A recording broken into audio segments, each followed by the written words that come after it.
Boy, it's a long time ago. Well, I went into training right away, Buffalo Children's Hospital, and I graduated as an RN. Worked there for a while in surgery. When Roosevelt got on and said, you know, the nurses they had were all worn out, we need people, and 5 of my class joined. I went into the Army, and I was stationed down in New York, down on the island. I thought at the time it was essential to go. The war was going badly for the U.S., and so I served in the Nurse Corps. We just stayed till the war was over. I feel like a pioneer because it was all so new. I'm Dorothy Stroud. I'm from Massachusetts, actually, and I'm 97 years old. I was born in 1921. I couldn't go to college. I was one of 7. Right after the Depression, this was back in the 30s, so there was no way. A woman in that days, and where I came from anyway, it was considered a waste of time. When I was 21 in 1942, I was thinking about joining the Army. They had started advertising. And my family, my brothers and sisters all said, don't do it, don't do it, don't do it. But my mother said, go for it. We had a physical, and they evaluated us before we went into training. Then we went to Des Moines, Iowa. Part of the training was done at that time with men because there weren't enough women yet available to do this. They were all pretty new, like I was new. We were living in stables, but it was clean, you know. Everything had been removed, and it was just bedding. It was all open, and everything was very, very, very strict. I learned to really be organized. Believe me, I am, and I still am. I'm still organized. The quartermaster set us up with the quantities of things that men used.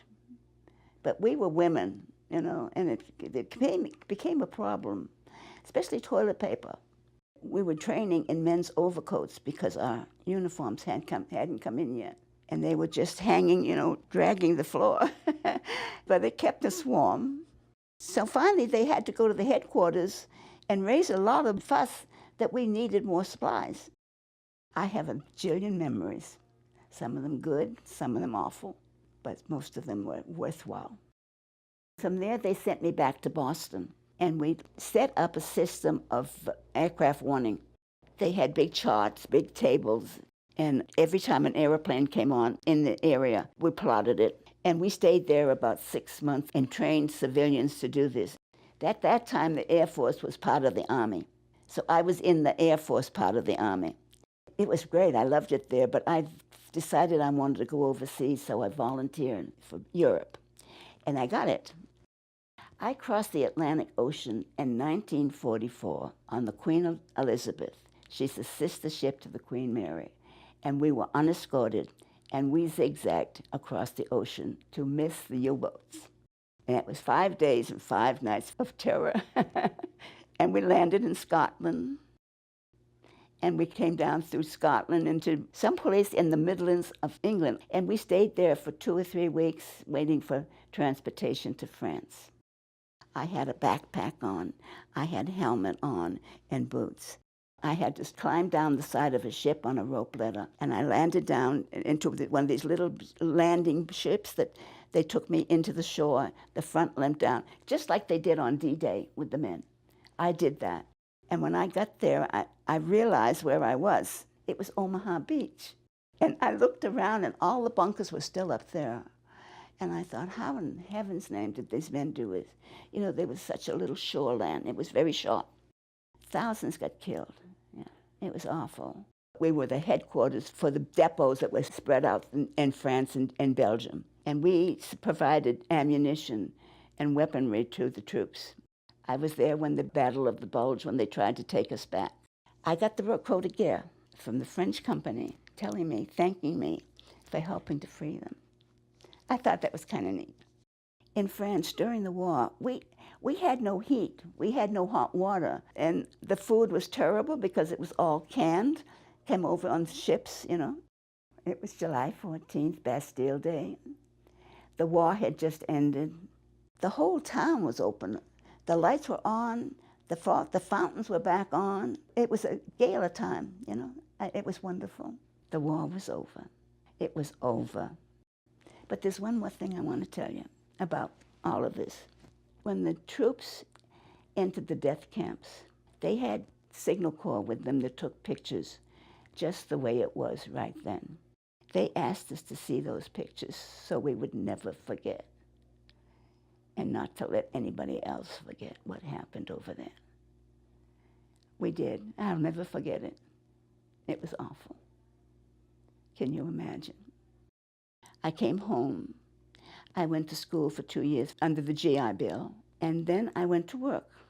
I'd been there a couple of years, and I got a letter, "We want you," so I had to go back in. It was for the Korean campaign. First, I went to Okinawa, which is a little island, and it was really very primitive, and it was really in bad shape from the war still. And I worked for a G2, which was intelligence. And they were just building this up. There wasn't anything. I didn't have a real job. I thought, I'm not doing anything. I'm just kind of sitting around. And so the WAC staff advisor came over to inspect us. And 2 weeks later, she called me and she says, "Pack your bags. I got a job for you." So I went to Japan, and we worked in a building that was a replica of the Pentagon. It was fabulous, and it was loaded with generals. Believe me, it was loaded with generals. Every department had a general head, even mine, you know. I put in 5 years on my second enlistment. My name is Marion Carter Belle, and I am 90 years old, and I am from New Orleans, Louisiana. We grew up very poor because it was during the Depression when I was a child, and times were really, really hard. And my mother used to get commodities, and she would get like flour and butter and eggs and milk. And I used to be in the kitchen. I was about maybe 8, 9 years old, and I used to love to make tea cakes.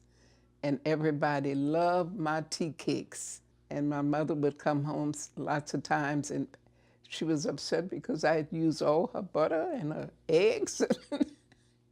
We were very poor, and she really struggled to take care of us. But it was still fun growing up. When I graduated from high school, I got a job working in a clothing factory because it was a union job. I was able to get my own apartment and pay my bills and take care of myself and be on my own and live independent. I worked for Hasbro Brothers, and they made Brooks Brothers seersucker suits. It was a union job, but when they didn't have the work, it was nothing the union could do for us. So I decided to find me maybe a little part-time job until the work picked up. I waited and waited around, and I saw an ad about the military. And somebody told me that the Air Force was a wonderful place for young women. Segregation was really bad back then. New York and other places had already integrated, but in the South, they just didn't have it then. I didn't know it, they would accept me, but I was desperate, and I decided to go and apply. I went and I took the aptitude test, I passed the test, and I was accepted into the Air Force. I was, I think, about 27 or 28 years old when I went into the Air Force, so I was a woman. After basic training, they sent me to Oklahoma City. It wasn't long before I was actually working, doing the work. I had what was called on-job training, and I was a radar operator. I was nowhere near the radar, but we worked in the control center. Radar would call in information to us. We plotted and an aircraft was going into our radar, and we immediately started using different coded colors and everything and ring a bell to get the attention of the officers that were out there so they would all pay attention to this particular aircraft. But it was very interesting. I really enjoyed every minute of it. I missed the marching and the drilling, the things that we thought were just, we were tired of it in the Air Force every day. We had to march in the morning to breakfast, march to lunch, march to supper. Everywhere you went, it was a parade. It's a funny thing how what you have right there in your hand, you don't realize how much you are enjoying that until after it's all taken away. It's so much better now because I met this lady, a Hispanic lady, and she is a general. That would have never happened way back when I first entered the military. So things are looking good. My family, they migrated into Florida from the Caribbean looking for work during World War II. They all went into the military because that was the only work they could find. After the war, my uncles purchased property with their GI Bills, and they built their own housing community. I was adopted at the age of 10, so that changed my life. The gentleman that adopted me, he was actually temporary duty in Florida. And he befriended my family. And before you know it, I was whisked off to Washington, D.C. He was a Marine, working at the Marine barracks at the White House. That kind of planted the seeds of what our country and our government was all about. It was something that I was living. I was at UCLA. I was in my 5th year of med school when the recruiters, female recruiters, came to our campus. They were interviewing a lot of the female students, and they had a list of names, and my name was on that list. And most of us on that list were in med school. I'm thinking that they had me on the list because of my academics in med school, but I later found out it was for my athletic abilities. They had been watching me. It was maybe 9 months up the road. They sent a bus to campus to pick us up and take us to the MEPS, to the Military Processing Center. JFK was president. CIA was just established. The Beatles invaded America. Dr. Martin Luther King did his I Have a Dream speech. It was a lot going on at that time. President Kennedy established a presidential commission on the status of women. And he appointed Eleanor Roosevelt as the commission president, and she was 79 at the time. Governor George Wallace of Alabama at the time declared segregation for the whole state of Alabama. So a lot of stuff, a lot of things were being stirred up at the time in 1963. Vietnam War was going on at the time, and that was not in my mind. That was the possibility, because we were kind of not really involved as med students because, we're studying, so, it just didn't occur. That was why we were being recruited, because they needed women. At the time, women were either doctors, nurses, or administrators. They weren't allowed any other positions. Even though they did more other positions, they weren't just labeled those titles or given those titles, even though we did other things. So we were called WAFs, the Women's Air Force, whereas the WAF and the WACs, they were actually fully enlisted, or even though they were officers, they were called enlistees. They didn't distinguish anything different like they do today. My first assignment was 99th Combat Support Hospital in Westover Air Force Base, Springfield, Massachusetts. Living quarters was our headquarters. We did everything there. We ate and slept, and our assignments were given to us from what we call WAF unit. All the men are at war, and they're waking us up and telling us that we had snow removal detail, and we had to go jump in the snow removal trucks and plow the city. But this is the kind of things that we women did. We actually ran the bases and supported the cities. they depended on us. The cities actually depended on us because all the men were at war. It was a lot of pressure on us to keep things going. They were rotating women at the Combat Support Hospital, and I didn't know when my time was going to come, but it did. And that first deployment was to Korat Air Base in Thailand.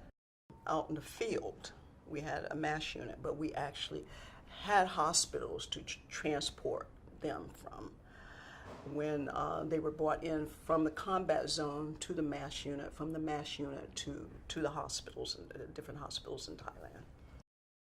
When there was a call for us to take the medevac to go into the combat zone to actually pick up the wounded, pick up the dying and the dead, we took turns on the flights to and from, so it was always about 12-hour shifts. I actually did a lot of, when I say bagging and tagging, you know what I mean.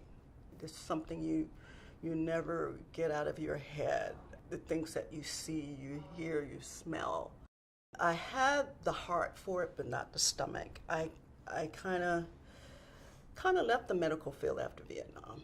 I guess the last 6 months of my combat tour was when the war was coming to an end.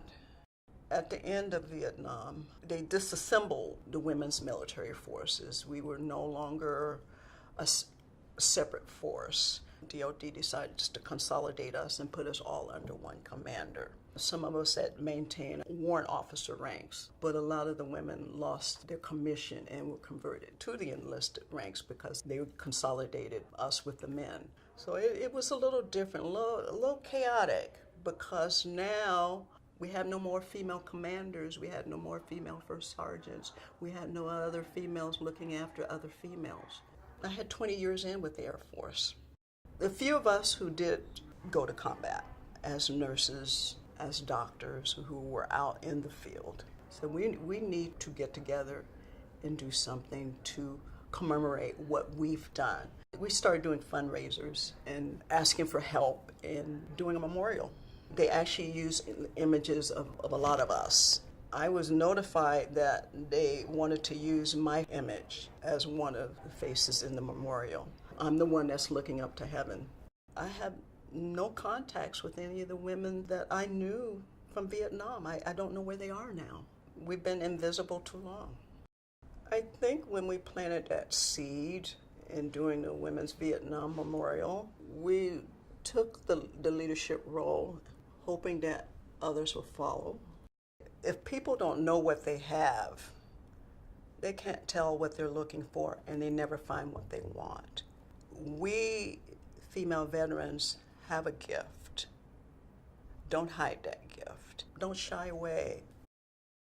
I joined because my father passed away. We were living in government quarters, and my mother had just had my little sister, and they gave us 15 days to move. She wasn't entitled to any benefits simply because when my father signed off on his insurance, he put Paid Evans Jr. and abbreviated Jr., and they said that was not his legal name, and she did not get paid. And I watched her cry and suffer, and I vowed that my mother would see that check before I died. And I knew then, at a young age, that I was going in and fix that problem because it should not continue to happen. I was scheduled to be one of the first females to go to the Naval Academy, but I started seeing a lot of things that weren't done properly. I was the number 4 student, but the gentleman who I went to school with, the number 1, 2, and throughout the county, the number 1, 2, for every 1 female in 1976, there were 5 guys who weren't able to go, and all of them had standings higher than me. And one of them approached me and said, "Now we know you're good, and we all love you because we all work together in student government, but it's not fair that you take this slot and we didn't." And I got to see all of the under the table, the stuff that really happened. And I said, "You're right, it's not fair," but all of the wheels had already been rolling. So I waited to the day of presentation and told them that I'm gonna do this the right way. So I'm gonna decline this, and I'm gonna go in, enlist it, and I'm gonna work my way through so nobody can say that I got anything that I didn't deserve. I went through basic training with the first class of what they called one station unit training, and that was the first group of women who were integrated with the men. We were the last group to come in with the Women's Army Corps at Anniston, Alabama, Fort McClellan, where they told us that you were going to go to one station unit training, but you're coming back here. And military police, that was something different. They weren't integrated as much as they were. And then we also had the Marines. We were all joint training. I'm going in there, and we're running what we call physical training, and we get to the 1 mile mark, and they start stopping, and we're marching, and they said, females fall out. I fell out, and the guy looked at me and said, where are you going? I said, well, you said females fall out. He said, that's for the Marine females. And they said, you get back in this formation. So it was one of those, we're gonna put her to the test. Well, I wasn't gonna fall out just because I was the only one. I am running this, I'm gonna do this, and we are going to do it to the end. And by the time we finished that 10 miles, I was one of 4 people still in there. And I was like, okay, are we going to run back? And they were looking at me, shaking their heads. And I thought, this is what we need to do. We need to stick together, and this is going to be a standard. I joined as a military police. Back then, that was not a popular field to do. They said, you can actually shoot. Well, we used to have to shoot for some of our food. So yes, I can do that. Can you hit that target over there? Yes, I can do that. It is just so hard for me to fathom that people still believe that women are still serving coffee and tea in the PX and the commissary, and that we only do administrative jobs, and that we are not sure why we're here, or that we join the military because we can't do anything else. The misconceptions that, first of all, women just started serving is not a reality. For myself, there were times when you can't go forward because there are some times and instances where it would have been easier to give up. But you have to always press forward. And then there were guys, men who would look at what you had accomplished and would say, please don't give up. My sister's coming behind you. And then I had the sisterhood of those who were like, I may not be able to make this run, but don't you fall out. We'll be on the other end. And that's the camaraderie that makes you know that you can make a difference. You can change things. You can do what was not accomplished before. We're educated. We're able. We have the same skills, if not better. We're able to take on tasks and finish tasks. We're able to have our baby one day and get back on the plane the next day, put my baby in my husband's arms. I thought, as I had always been told, there's going to be 3 months of convalescent leave. I'm going to be able to nurse this baby. And my commander said, we're deploying to Honduras. You're the best shot I got. Pass that baby to your husband and get on the plane. My husband said, I got this, I got this, I got this. And I was on that plane going, how did this happen? How come I didn't have an opportunity to fight this or what? And then I thought, remember what your mother said, and that's all I can remember. When you start something, finish it. And you are the best shot in this company. And when we got to Honduras, and that sniper was firing at everybody that was jumping off of that plane, don't tell me bullets don't discriminate. That bullet could hit me just like it could the guy next to me. It wasn't a matter that women don't go into dangerous situations, and it wasn't the matter that when I looked back in the plane, half of the guys who were the heroes who had always been giving me a hard time weren't trying to get off the plane. I said, you know what? There is a lot more room out there than there is in here. You know, when we get ready to get off of this plane, I will do the cover fire. And they were all sitting there looking at me. And I was like, if you don't trust me now, then I don't trust you either. So we're either going to do this together or we're not. And I'm just going to tell you that the respect that I gained that day has lasted throughout my entire career. I found out that it is not a matter of whether you're a male or a female, but whether you can do the job. At the end of the day, it should be those who can do the jobs are the ones that they put in the jobs to allow them to finish what they start. The only bottom line is when we came back from Honduras, I was the only one that did not get an award. The only one that did not get an award. And I said, okay. The other 4 squad leaders got promoted within the year. I had to wait 3 more years to see that same promotion. So it's not about whether or not we can do the job. It's about being recognized for doing the same job, and to let the awareness of those who allow that to happen, to know that it's time for that to change. There were no programs for women. The services were not there. They said they offered services, but I'm telling you, undue advantage was taken for several of my sisters, and it was hard for us to try to go into a clinic where all of the doctors were males. I don't want to tell you my story and you're saying, well, isn't that what you signed up for? I've done my service, and I cannot believe that I have to come in here and take these insults. Service should be more than that. We should be able to give back afterwards. That was what my plan was, but I wasn't able to pick myself up, so how am I going to help somebody else? The fight is real. There are people out here that can help you. There is no reason for you to feel like your service didn't matter. For all those who would not self-identify as a female veteran, you are important. Your service is important. What you gave, what you give daily is important. You point out one female veteran, and I'm going to show you a woman who will go the distance no matter where they've been, because whatever they did, for however long they did it, they had to push forward and make that challenge work. I'm going to show you some of the strongest women in this country. I tell you, I stood next to my sisters when they were looking at the Women in the Military stamp. In the 1993 through 1997, they stood us side by side, and I thought, if only I could be one of those women that make a difference. And my mother turned to me and said, you are. So when we went to the dedication of the Women in the Military Services, I took my mother and my daughter, and I'm going to tell you, when we marched across to that reflection fountain, I knew that I was one of those women. I was locking arms with a World War II woman. I was locking arms with a woman who had also served, and I thought, why am I standing up here with these special women? They said, because you're special too. I told you, I joined because of a disservice, but I stayed because I offered a service. And I would like for all of my sisters who've offered that service to make the service better for those to come behind us.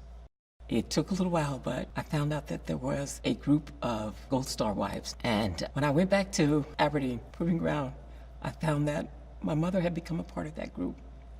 And she had all of these stories of the same type of thing.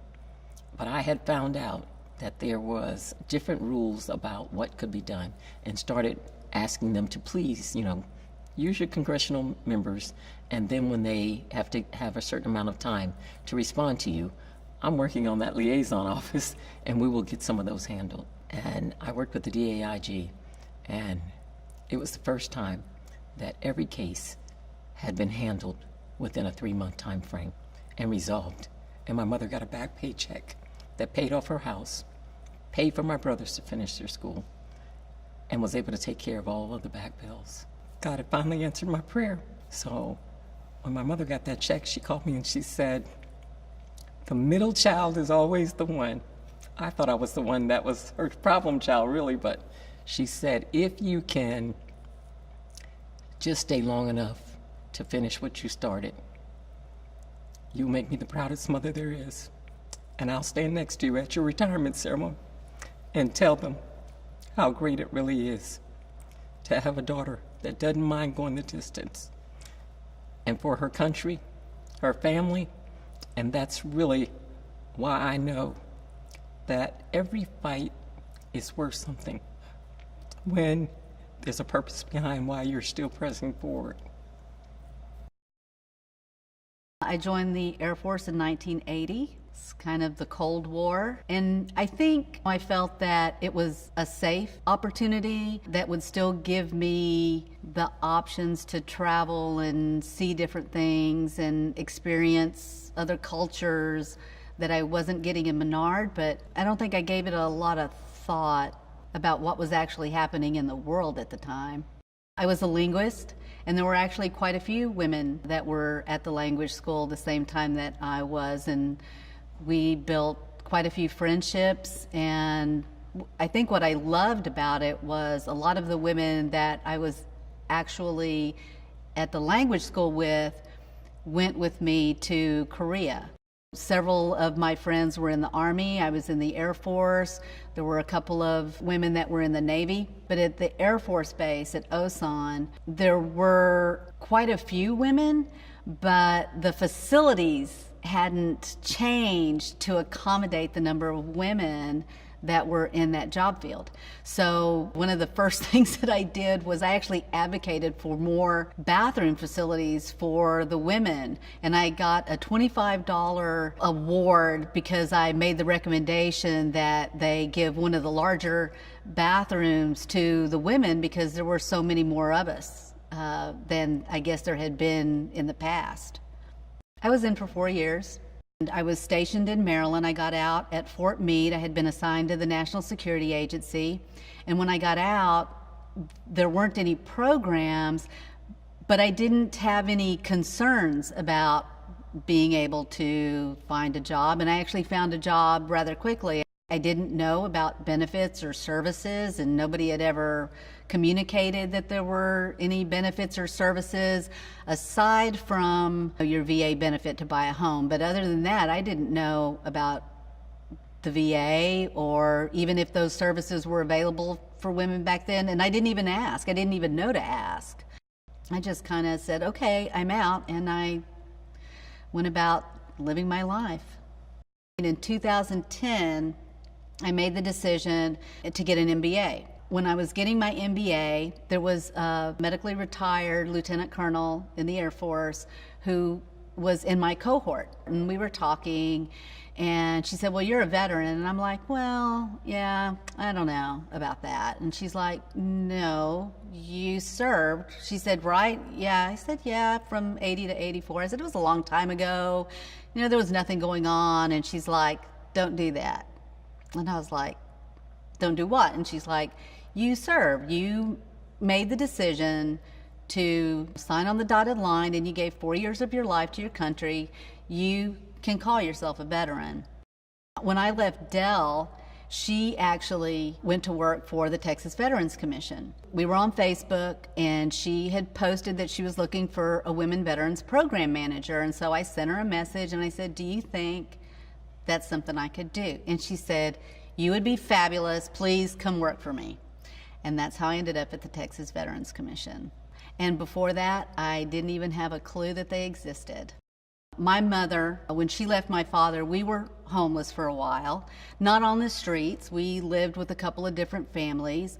And that was one of the things that it never occurred to me that somebody in the military would be homeless. I mean, homeless men, yes, because that's what you always see. But when I found out that there were women veterans who were homeless, I was like, how can that be? It floored me.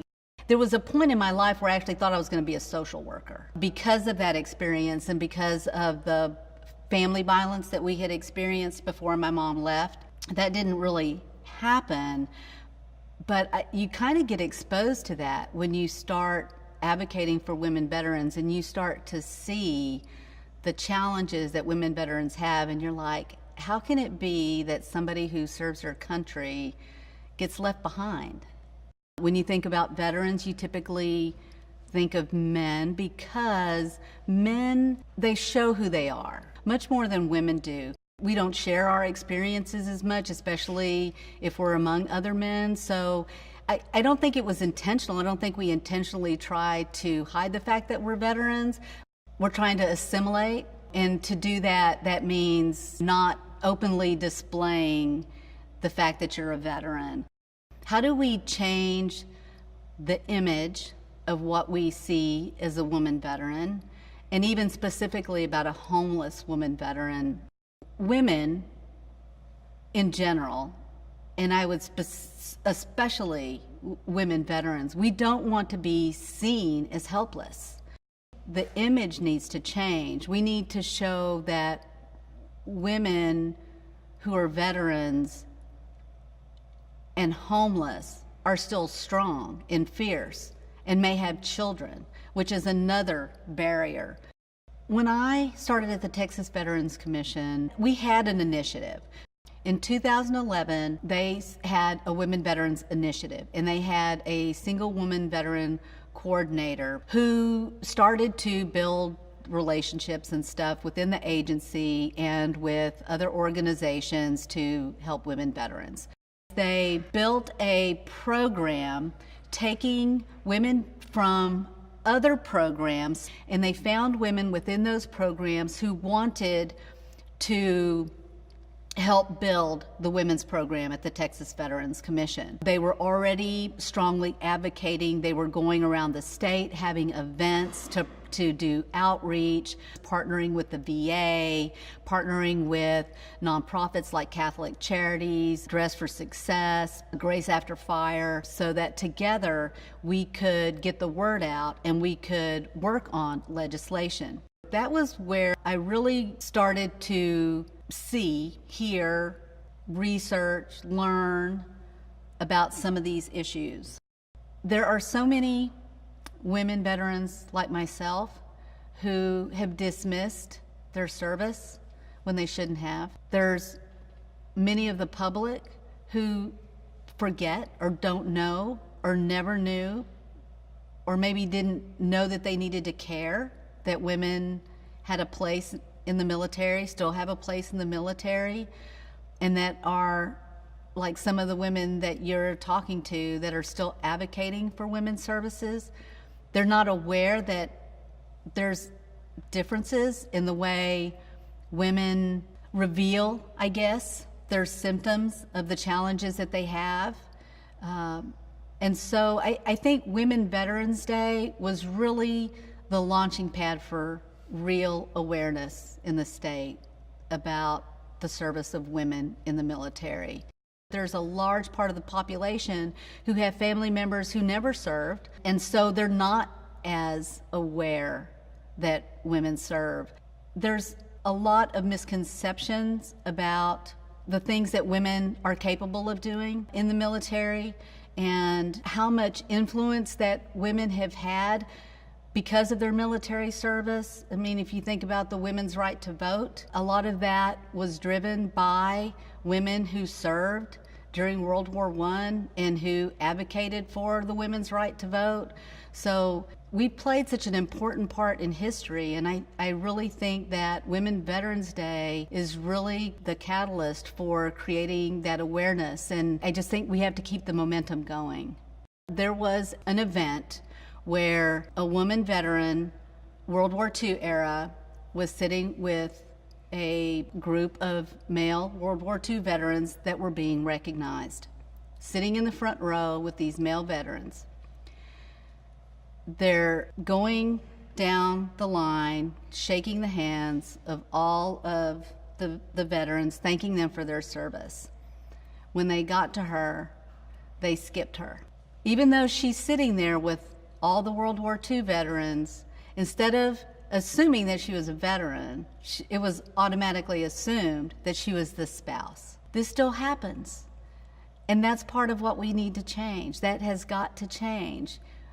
Instead of, especially if women are going to get services, if they're going to get services, why would you assume that they're the spouse? Why not just assume that they're the veteran? We're not just going to celebrate you, but we're going to advocate for you at the highest level that we can so that we can make life better for women veterans and get to the point where when you say veteran, people don't just think of men, that they think of women too. One of the things that my mom had said is that no matter what I did, I had to meet 3 requirements. Where are you going to live? How much money are you going to pay? And who's going to clothe you? And so with that little information, I started thinking, well, the military will give me a roof over my head. They'll give me a uniform so I don't have to worry about clothes, and they'll feed me, right?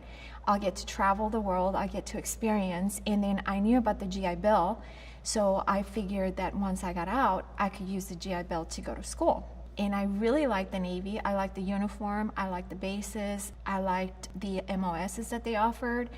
And so I just marched myself to a recruiter's office and I told them everything, where I was at, where I was going, what I wanted to do. And they just took me under their wings and they helped me join the Navy. So I turned 18 in basic training.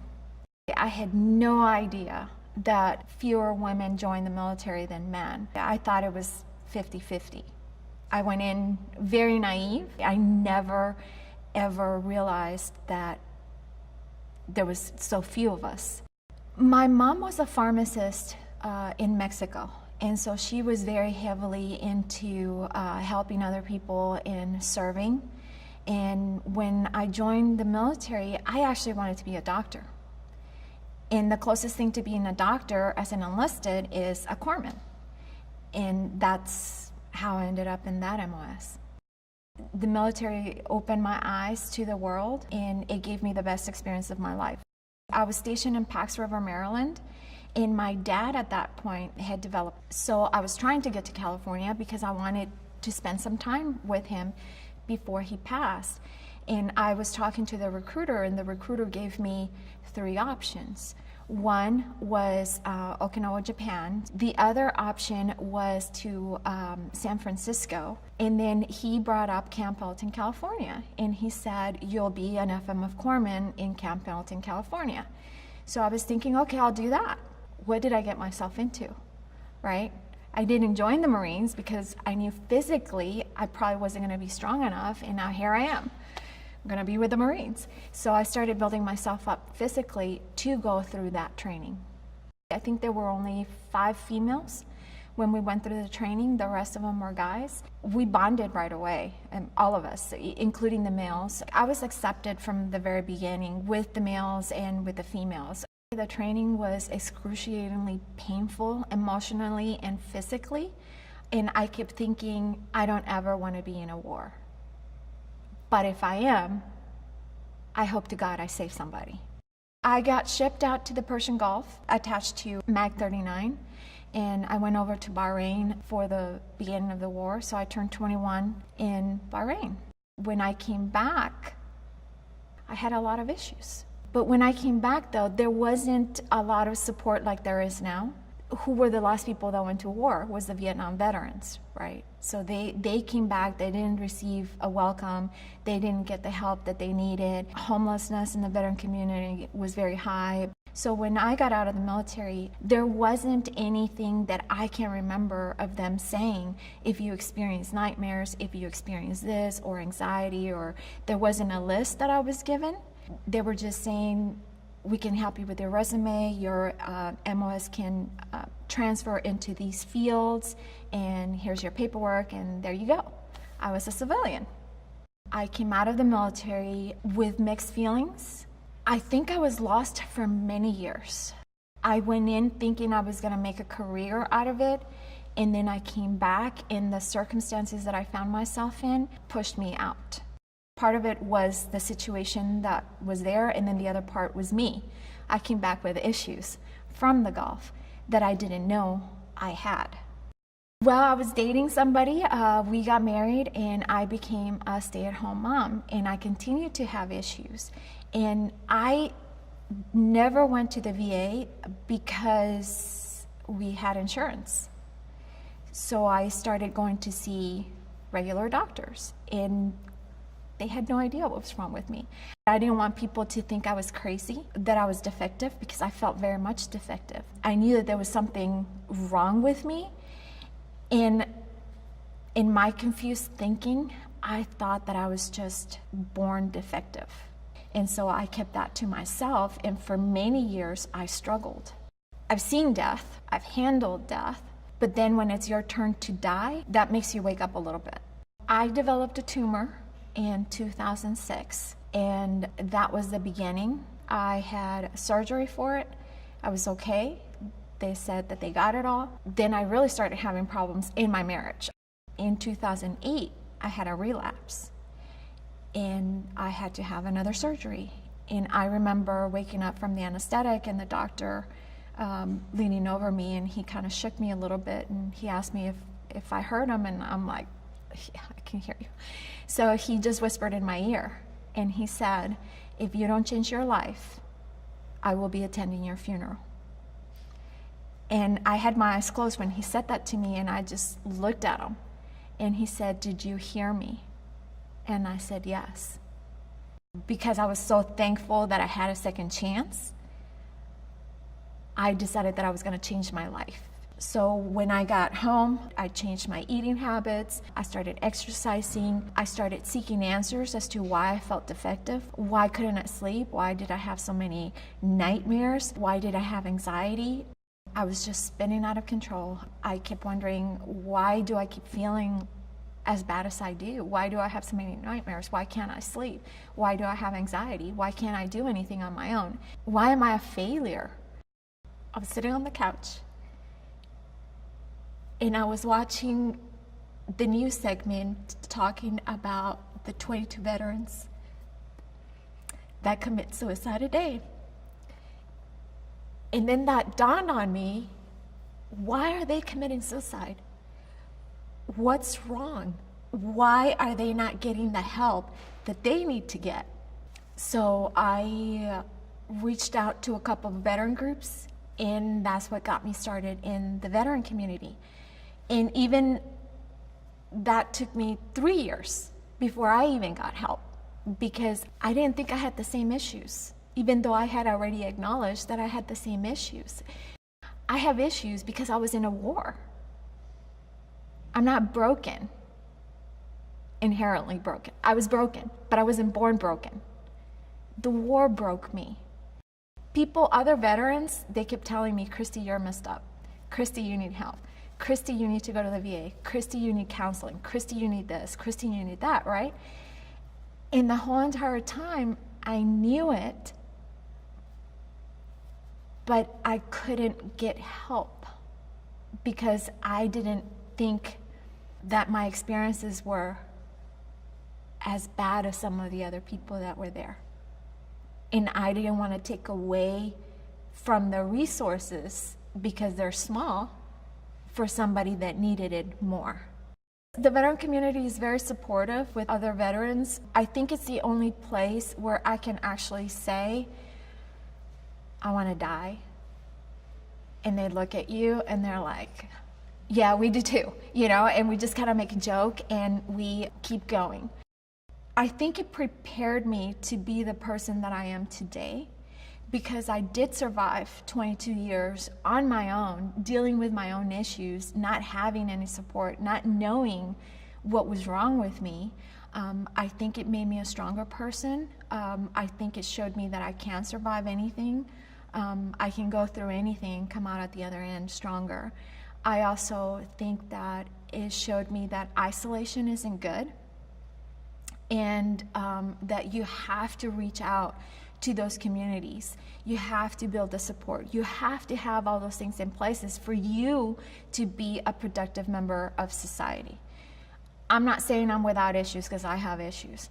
And my issues probably have issues, but they're contained, right? They're contained, and they do come out in small spurs here and there.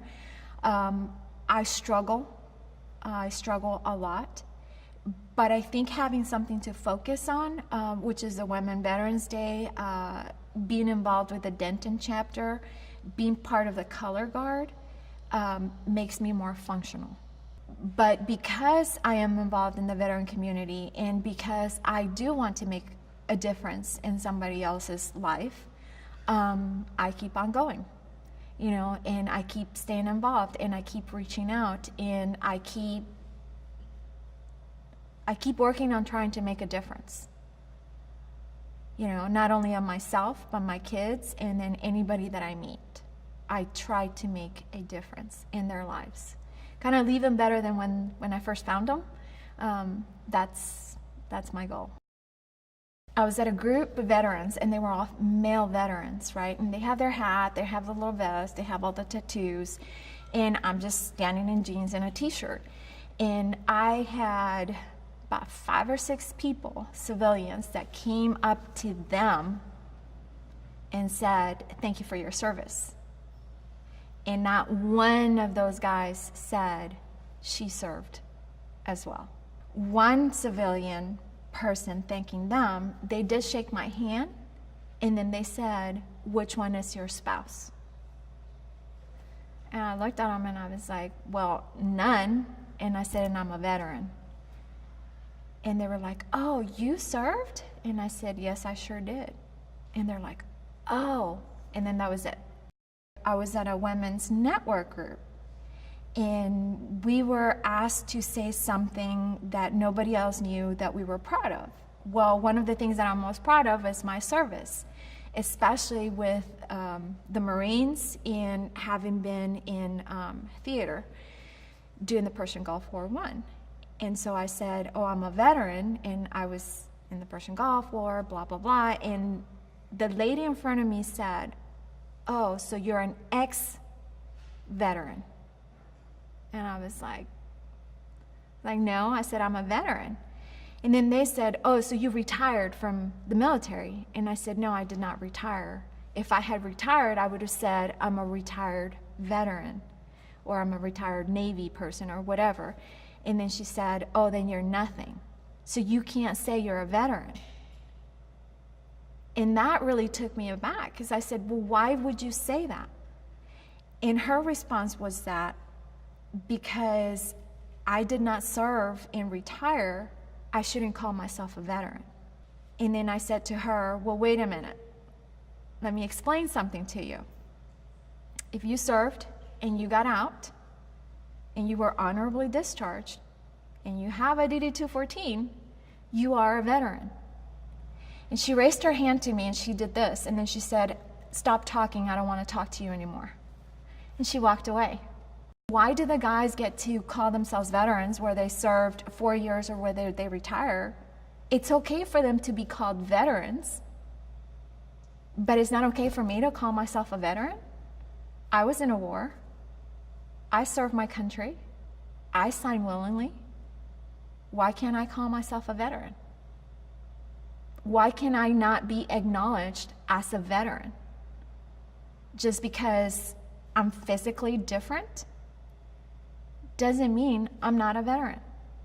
There are many, many, many, many stories of females going back to our war, our very first Declaration of Independence war, that did see combat, that did fight, but was never recognized or accepted.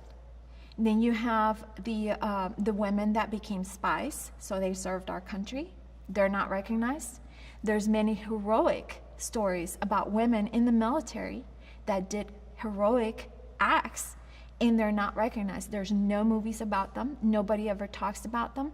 They're not recognized, right? Then you go into the Vietnam era, women that are really made to feel that they're not really veterans either because they served during Vietnam. We don't really know the names of those women, but you know the names of men.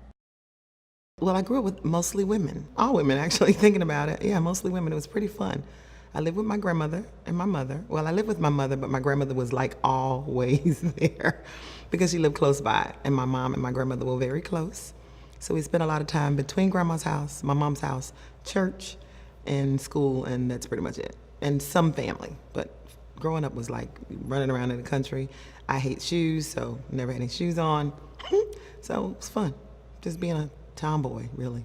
My girlfriend had gone in the Navy. She was driving a school bus and was talking to me about going in the military. She says, well, what are you gonna do? Because I think I was a junior or something. It wasn't until I went to her house and I saw her white uniform laying on the bed. I was sold just because her uniform was so cute. It was crazy. And I went home and told my mom I'm going in the Navy because I like their uniforms. And my mother looked at me like, what? Because you like? Yep. I didn't need anything else. I needed to figure out what I was going to do. I didn't think I was interested in college at the time. At that time, I had already become a teen mom. So I wanted to take care of my baby. I didn't want my mother to have to do that. So my girlfriend gave me options. So the Navy it was. Initially, I was in aviation, where there was actually a lot of women at my first duty station. But when I went to A school, there was not as many guys because I was an air traffic controller. This is where my first school was. And so when I went there, it was primarily men, of course. The experience of being in the military itself, what I had to do was easy for me. Dealing with some of the things that came into my life that were experiences I had to endure was not always easy. And then unfortunately, my first major trauma happened at my first duty station. I was 18 years old at the Norfolk Naval Shipyard. I was actually stationed on the air station, and I lived in Penn Hall, which was the barracks that was directly across from the Fast Company Marine Corps. My roommate was from New York. I was from North Carolina, like I said, country girl. So we were diabolically different, you know? So the first night I got there, she took me to the base club. And I met all these people, and, you know, it was great because I'd never done this before. So I meet these guys, and we get to know each other and start hanging out. And I meet this Marine, but we ended up, I guess, again, I thought we were dating because that's what you do whenever you got a guy that likes you and you like him. But then we, this particular evening, we were gonna go out, and we had a girlfriend that lived off site. So we're gonna meet at her house. She's gone, she's out of town, I got the keys, that kind of thing. So he meets me there, and we're gonna go on a date. We've gone out once or twice just, you know, to go eat or whatever the case may be. But this particular night, you know, we were gonna stay in and just hang out. And then it turned kind of ugly. He got very aggressive with me and decided he wanted to have relations with me physically, and I didn't want to, and, you know, he forced me. That's what happened. Once it happened and it was kind of over with, he was very apologetic, like as if he had been in a trance or something. It was like weird, because it's like he had clicked off and then clicked back on. I'm crying, but I'm not mad at him. I'm hurt, but I'm not really angry with him, because again, I thought I kind of liked him. So I was trying to figure out what to do. He left that night, and he literally didn't contact me anymore until I contacted him about 2 months later, because I found out my period didn't come. And he's like, well, it's not mine. You know, I say, well, I haven't, you know, of course, and we have a big fight about it. You know, I haven't been with anybody else. This is what happened. You know, it went down, blah, blah, blah. He says, okay, well, I'll take care of it. I don't know what that meant. He said, I'll be in touch with you. And that's what he did. So he contacts me within probably 2-3 weeks later and takes me to his duty station. I was in civilian clothes, he was in uniform. When we went over there, we walked into the housing place. They had us go into this room, and there were 5 men sitting there. I'll never forget. They have us stand at attention in front of them, and then they tell me, you know, how dare I be pregnant, you know, and that I'm trying to ruin his career. And then they weren't even entertaining conversation. They pretty much said, you will have an abortion. And then I was like, have an abortion? So of course I burst into tears. I'm like, wait a minute, what do you mean have an abortion? I remember the gunny very specifically because he was the one that everybody knew kind of out there. I kind of knew him as a young sailor, you know, because he would always be the gunny that calls everybody in the gunny. And I remember he was the mouthpiece. And he says, well, you know, you're not going to F up this guy's career. You know, this is what you women do. You come in here, you try to trap these guys. You know, he just was spitting out all kinds of craziness, you know, that was not applicable to the situation. I just increasingly became more and more hysterical to the point that they just pretty much said, you know, get her out of here. And I remember at the time saying, well, what if I don't have an abortion? And he said, oh, that's what you're going to do.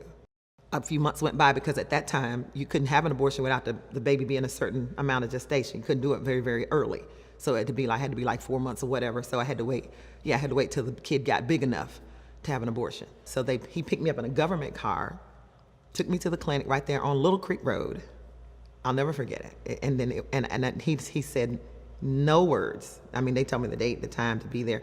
And again, nobody's going through this with me. It's just me.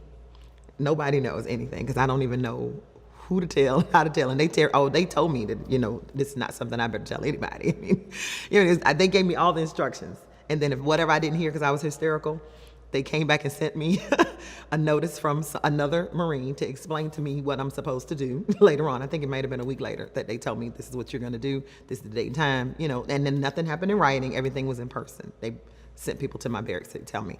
So I'm just here going through this, going to work every day, you know, just terrified about what's going to happen and what do you do? Again, I'm 18. I think maybe within 6 or 7 months after that time, I'm in all kinds of trouble at work. I'm sassing people. I'm just clowning, you know, upset. Just don't want to be there. You know, I don't want to be in the military anymore. But at the same time, I do want to be in the military, you know, because it wasn't because of the military that I wanted to get out. It was because of what had happened to me. So I pretty much decided I wanted to just drop my rate as an aviation and I just wanted to leave that base. So I began to get in a process about how I can leave the Naval Air Station. I was being transferred to a ship that was going to be deployed at the time.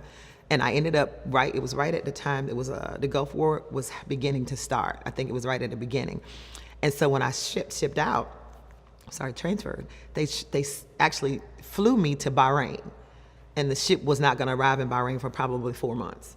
So my job was to sit and live in Bahrain and just do whatever they could come up with for me to do until they came.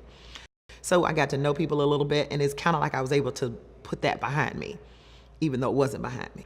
And that gave me the sense that I could do the military for a little longer. So when I finally did get on the ship, there was a small ratio of women versus men. But the good thing is the guys that were on there, they just became your brothers. I mean, it was so cool, because I can say honestly, the shipboard life, I really had some people that felt like they were my brothers more than in aviation, where it was kind of, you were in the community a lot more, because when you're out on the ship, you were brothers and sisters trying to accomplish a mission. So people weren't coming at you like you would think, because it's such a small, close quarters. So I can say honestly, for the most part, those were the better years for me as far as they were the hardest, because the lifestyle on the ship is very different than being on land. But they were better in that I had relational benefits of having people that I believe cared about me. From the time I got out to maybe 10 years ago, I had no tear, no nothing, no emotion about anything, nothing to speak of. I mean, it was happening on the inside, but there was no outward display, nowhere to share that. And I think, some of that is what contributed to some of the fallout with my husband, because I just didn't have anything to share, because I was isolated in my own head, in my own way of coping with what all of my life has been. I'm in counseling now. And the first day we spoke, he says, well, first of all, maybe we should start working on your issues. He was not afraid of me, which was a good thing, because, I can be intimidating from what people tell me. So he says, well, I'm looking at you. I said, what do you mean you looking at me? So we went back and forth, had a little bit of an exchange, if you can imagine what that sounded like. So I'm crying, and I'm like, what the blank did you say to me? Or what did you do to me, or whatever kind of thing. And I said, so why am I crying? And so he says, because you're hurting very deeply. Really? I mean, and then my brain is trying to process what he's saying. You know what I mean? I'm hurting. So he said some words to me that I will never forget. He said, Romaine, because again, I grew up with women who were very strong women, who had their own whatevers. So, and very few men. And then he says, and then military, so I think I'm, the baddest thing out there. He says, just because you need support does not mean you're weak. And that made it okay for me to let him talk to me about my life. You know what I mean? It just made it okay. Oh God, it made it okay. Because I'm not weak. I'm not, I just have been through some things that I didn't do to myself. Somebody else did that I've had to pay for a long time, That's the difference in MST versus PTSD, okay? That's it. And whenever you take it, not only am I violated, not only am I left with the residue, I'm left with the pieces, but not the whole. So now I'm trying to figure out how to get that other piece back. And like a drug addict, you spend the rest of your life trying to recapture that. Because if I'd have given it to you, then this is a decision I made. I'm a part of it. This is what I did. If there's consequences, they're my consequences. But if you take it from me, they're not my consequences. You put something on me that's not fair to me. This is from my own personal experience. That's what MST is. At that time, I had already lost my marriage. I had already lost all the things that I was going to lose as a result of it. At this point, what was there to lose? I might as well just tell them the truth. I had just graduated from college, and I was trying to figure out, okay, well, now that I'm graduated, what am I going to do? And so my boss at the time loved me so much, she just talked to someone down the hall. I think she said it was called DAV. She says, you should probably go down there and meet them. So I went down there. I walked down the hall and met the folks in DAV. Of course, what DAV does is benefits. We do claims and benefits to support the VA. Women veterans kind of came to surface for me because women would come in with MST, and they would start talking about what was going on with them. At the beginning, we would all be in tears. They crying and I'm crying, and then we have to talk about what they went through, and I share enough about what I went through so they could feel comfortable with talking about it, so they could write it on that claim. And then, what that did is that gave me a greater affinity for the women in the military. It motivated me to keep going to counseling, to keep opening this up, because my mind said, I'm going back in so I can help drag somebody else out. And I think we'll find our best self if we can incorporate who we really are as women into being veterans. And we're able to cultivate by bringing our mantra of never leaving anyone behind. I can't even count how many times I've heard a woman say, I didn't even know I needed you all until I met y'all. I didn't even know I needed this in my life. That there's other women that think like me, that just get me, and I don't have to be anything different. I heard a Vietnam woman veteran say, man, y'all are amazing. I'm able to be myself. She said, there's a part of me that had died before. She said it had died in her. And she was able to bring it back to life by connecting with other women, although a lot of us are considerably younger than her. She said, it's like I have life again. What? You know, that's huge to me. When I'm able to just be here with you, I'm able to just be here with you. And that means I'm gaining something and you're gaining something. That's the part that I think we're missing when we come home. Having this experience with women veterans, I heard them say things like that. Like, I was able to find a connection here. Now, of course, all of us are not going to connect with everybody. That never happens. But everybody connected with somebody, just to feel like they fit somewhere. So that was what I got. And I think that's why this is so vital, because I think when you feel like you're fit somewhere, that is a part of the process of being able to heal.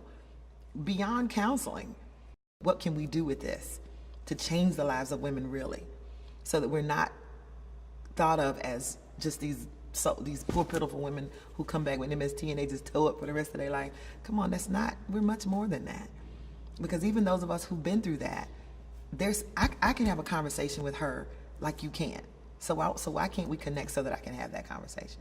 So that's the kind of stuff I feel like needs to happen. We've got to get this camaraderie going at home.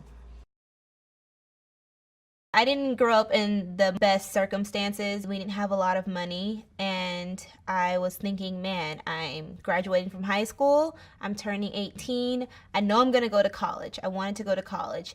And here I was working my job that I'd had since I was 16 years old as a cashier at a grocery store, and a recruiter comes in and he just looks at me and he says, have you ever thought about joining the military?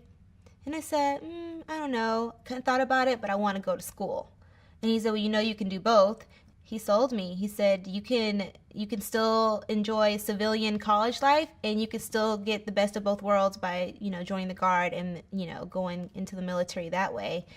It really drew me in because being from Galveston County area, we're hit regularly with hurricanes and, natural disasters. And so when he told me that, I would be able to go to school and you still give back to my own community by serving in the Guard and having that military aspect, getting the best of both worlds, I thought that was a win-win.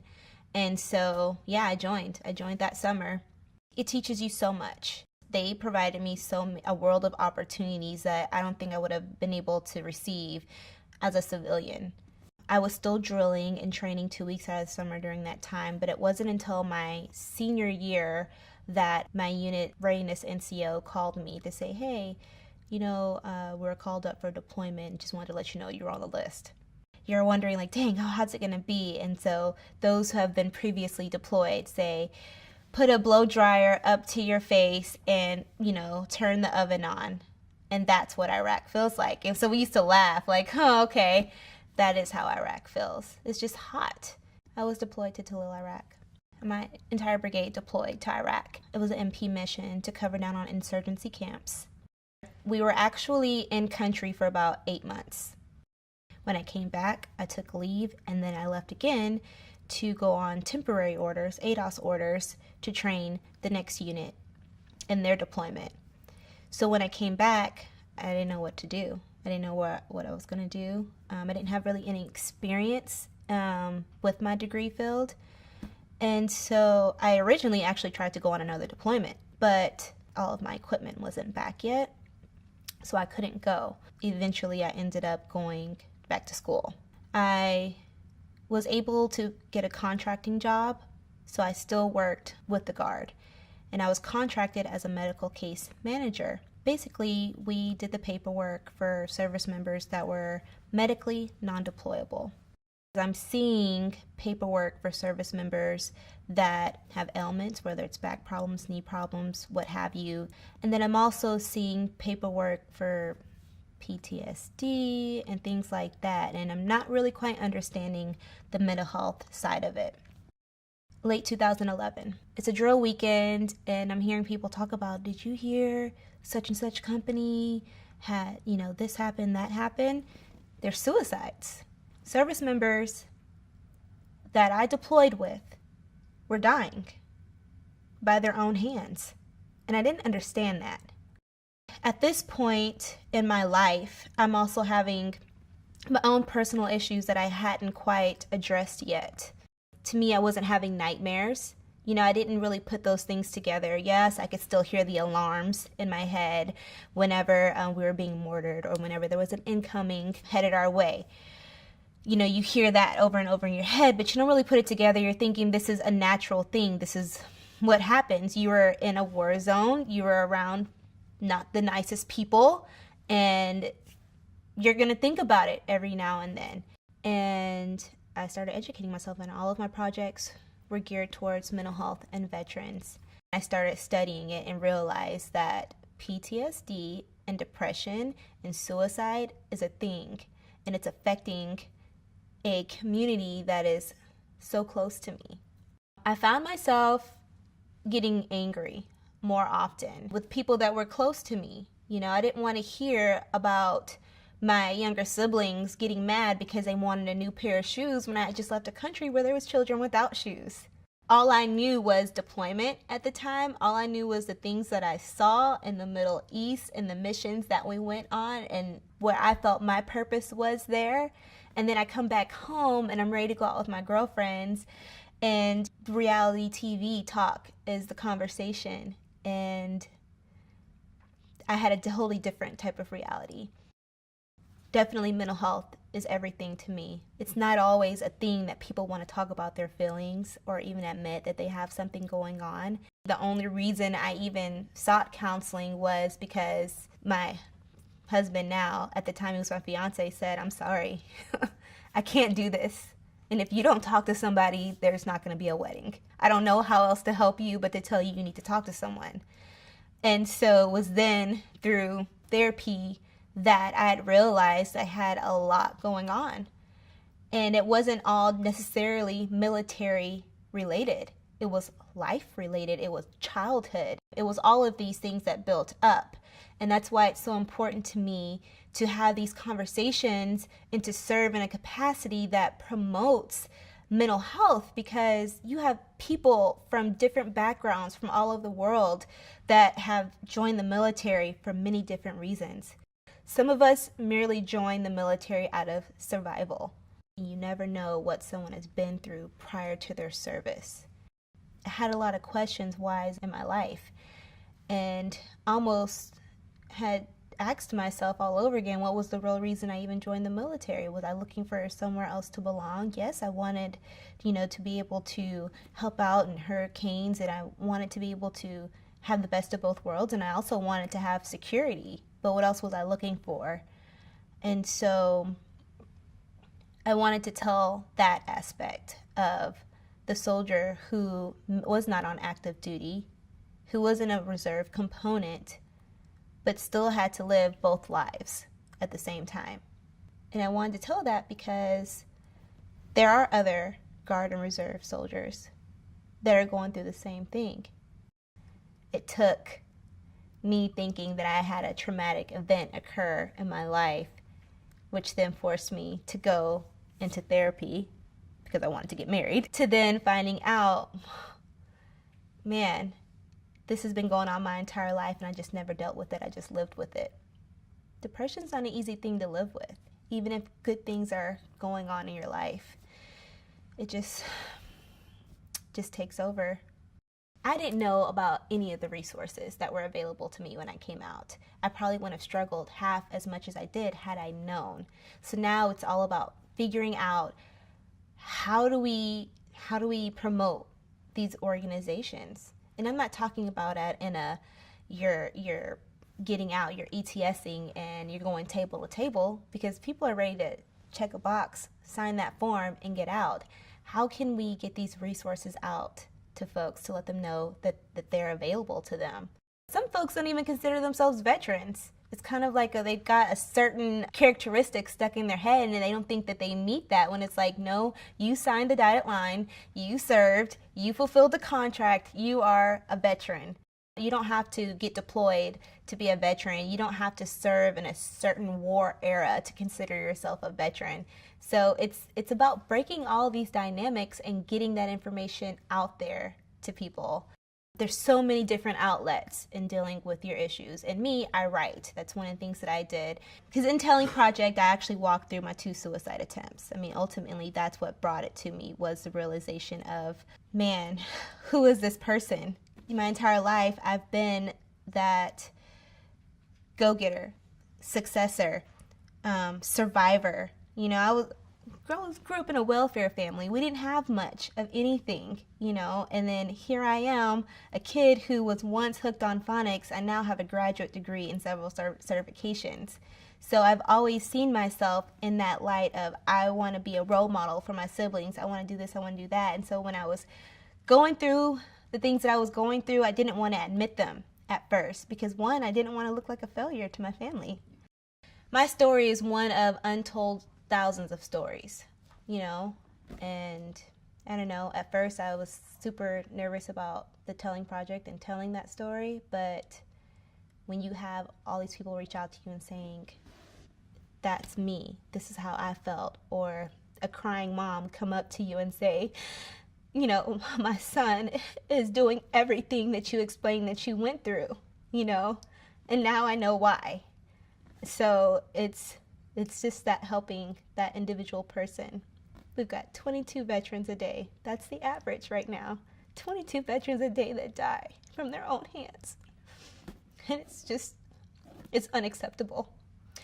And we can't depend on the government, and we can't depend on all the doctors and counselors in the world. They mean well and they're here to help us. But we also have to depend on each other because that's the only way. It's going to take a community to help each other. So that's why I tell people all the time, you know, kindness goes a long way. You never know what a hello, how are you doing today can do for somebody. I served in the Texas Army National Guard for 8 years, deployed in service of Operation Iraqi Freedom in 2009. I was a 27 Delta paralegal specialist where I assisted my command staff in all legal matters, but we were also there for a military police mission where we manned insurgency camps all over southern Iraq. When I returned from Iraq in 2010, mental health really wasn't a matter to me. I didn't think much about it, and granted, we did receive briefings for suicide prevention, but it was one of those death by PowerPoints that I don't think everyone really takes seriously. Until about a year and a half later, there was a lot of talk on suicide. Several service members from my unit actually died by suicide. And at that point, it then became a reality. I grew up a child of a single parent, so my mother was always working. I had a great childhood, never wanted for anything, but I knew that working in a factory was not the life that I wanted to live. Got to the 12th grade, a recruiter came to my school, and I went to the table, got a pamphlet, and at the age of 17, I actually enlisted into the armed forces, and by the age of 18, I became a U.S. Marine. As a woman Marine, I was trained to keep up with the rest of the Marines, which sometimes was a challenge when you are a thin 120 pounds and you're running beside this big burly Marine that's 200 pounds plus solid. You're expected to do everything that he does, and sometimes you're expected to do it better and just as fast and just as good as he is able to do. And they also taught us discipline to make sure that we're able to keep our composure and to basically keep up, because it was a male Marine Corps, and that hasn't changed over the years. But you're expected to do the same thing that any other Marine was expected to do. But what doesn't kill you make you stronger. I was a radio operator, so it was my job to ensure that communications was ongoing at all times, from base to base, or from different radio operation sites. So it was important that, of course, that the radio systems were operable and maintained at all times. As a woman, there were limited roles that we were able to play, and I was actually told that I'd be able to travel the world, and then when it was time for our units to start to travel, they told me that I wasn't able to go because they didn't have certain berthing areas for women Marines. But at the end of my contract, when they asked you to write what were some of the positives and negatives, and I did write that I was hoping that the future Marine Corps would change and that there would be more opportunities for women who wanted to travel and be on the ships with male Marines. I had a good time in the Marine Corps. It was peaceful in the world, so nothing was going on. So thankfully I was able to get in and get out and to move forward with my life. 2015, when I relocated from Austin after being a policy advocate with the 84th Texas legislature, I began to work more with women veterans once I became employed with the Women Veteran Program, and I started to see some of the needs and some of the issues that women veterans face post-military. Once you come out of the armed forces, you're expected to put some of those issues aside and just become a mother, become a wife, become a normal civilian in society, when that isn't always the case. When you come out, you often expect to have the same or similar job that you had in the armed forces, and that isn't always the case. So then the wages may tend to be different, the opportunities tend to be different. I started to learn about military sexual trauma, which is something I had never heard of before. And I started to think about the years that I served and if there was anyone that ever reported that, and I just don't remember anyone ever reporting it. But finding out that the increased rate of women who have come forth and said that they experienced military sexual trauma was something that stood out to me. PTSD can be treated, military sexual trauma can't be treated. You can go through therapy, but it's not something that you can actually be diagnosed with. It's an experience that occurs. What still needs to be done to ensure that these women are able to get the help that they need to move forward in their lives. So in 2018, it was official, so that's when we decided, okay, it's time for all women veterans across the state to stand up and to be recognized, at least on this day, to let everyone know that, hey, I served, whether it was in the early 1900s, in the 40s or 50s, or whether it's a recently discharged woman veteran. It's important that the state knows that we are here and that we did actually serve. It's important for the younger vets to know that these women who served opened the door. They paved the way. It's their shoulders that we stand on. Prior to 1948, it was very few women that were able to enlist and serve. And if you got pregnant or if the war was over, they sent you home. There was a lot of sacrifices that were made during that time. And we need to just make sure that we are paying homage to these women until the day that they're no longer with us. So I think it's very important that women veterans understand that these doors were opened by women who came way before us.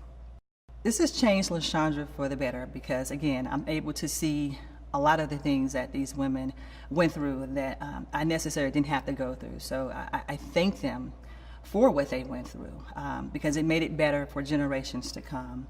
Long after we're gone, there'll be women veterans that'll be able to look back and say, oh, 100 years ago, there were women who were pushing for legislation and were pushing to have women veterans to be recognized. So it's important that the generations to come will see the sacrifice and the hard work that women before them put in to make sure that women veterans are honored and not forgotten. So I grew up in Jersey City, New Jersey. You know, it was hard because, you know, it was inner city. A lot of guns and violence and just craziness. And there was not always a lot of food growing up. And sometimes we stayed in buildings that I guess we weren't necessarily supposed to be in, like squatting. But it was cool because, you know, it was a close-knit bunch. Growing up, you know, in school, it was discovered I had mental illness. It was schizophrenia. Later I found out by diagnosis with psychotic features. That's when you hear voices and see stuff at the same time. The number of people that come out of a deep psychotic break is very small. If you find a steady enough group of people around you who can give you support and love, I think anything's possible.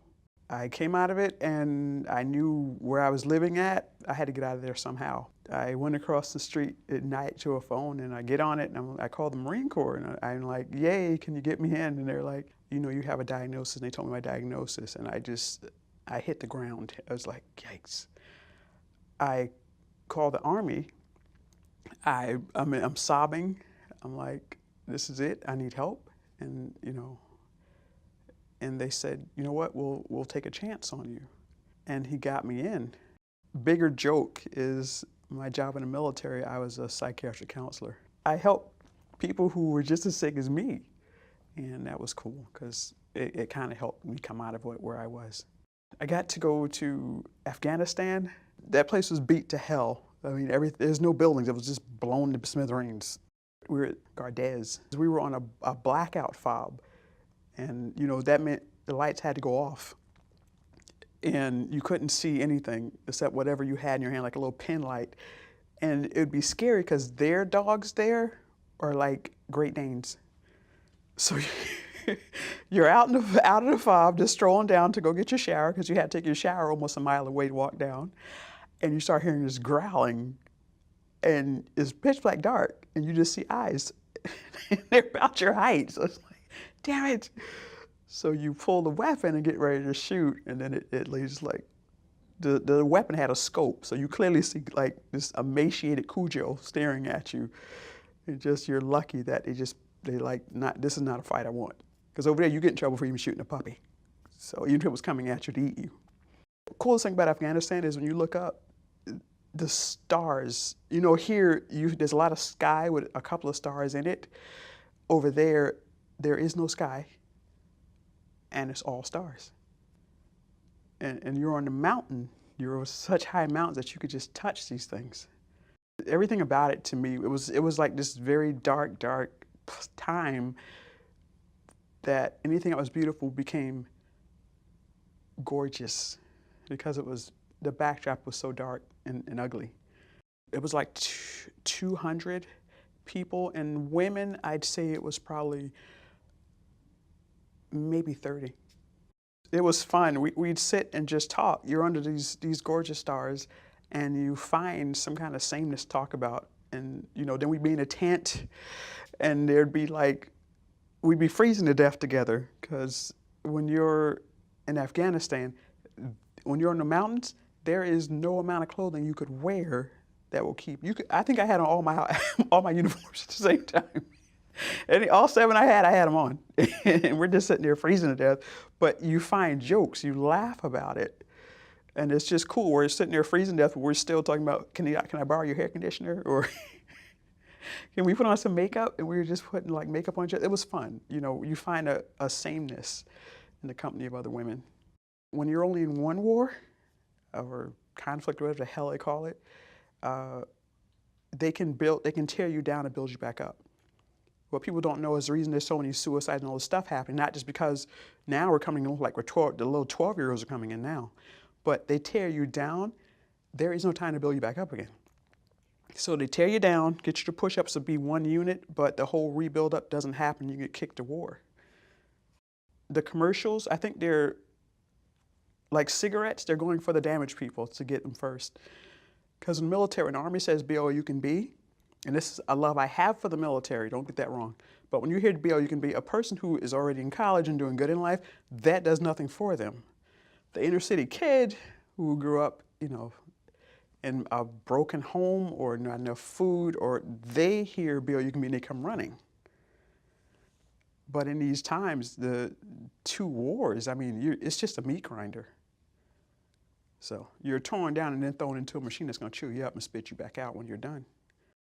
When I got out, I became homeless twice. It's unusual. I guess people do it for different reasons, or it happens for different reasons. I got sick of people. I got sick of it. It's so weird because it's not like the way we're sitting right here. You're not used to that. You're used to wondering if somebody's going to kill you. You're used to seeing if a bomb's going to take a vehicle out from under you in Afghanistan. You're used to a psych ward where you walk in and someone's hanging, and you have to try and save them, but you can't. All this stuff, and then you're out here, and it's like, hey, let's sit down and have a latte. And it's the dumbest thing in the world to say. Even now, out since 2011, it's just stupid. I enjoy it, but that was more real than what this is right now. I think that just stays that way. So when I got out, you start hearing these big concerns people have that are so small, and it's so noisy. It's a different kind of noise. It's annoyance. The annoyance you have over not getting a latte right when you make an order. And And then the people, the family, they want back who they sent in. You're not that person.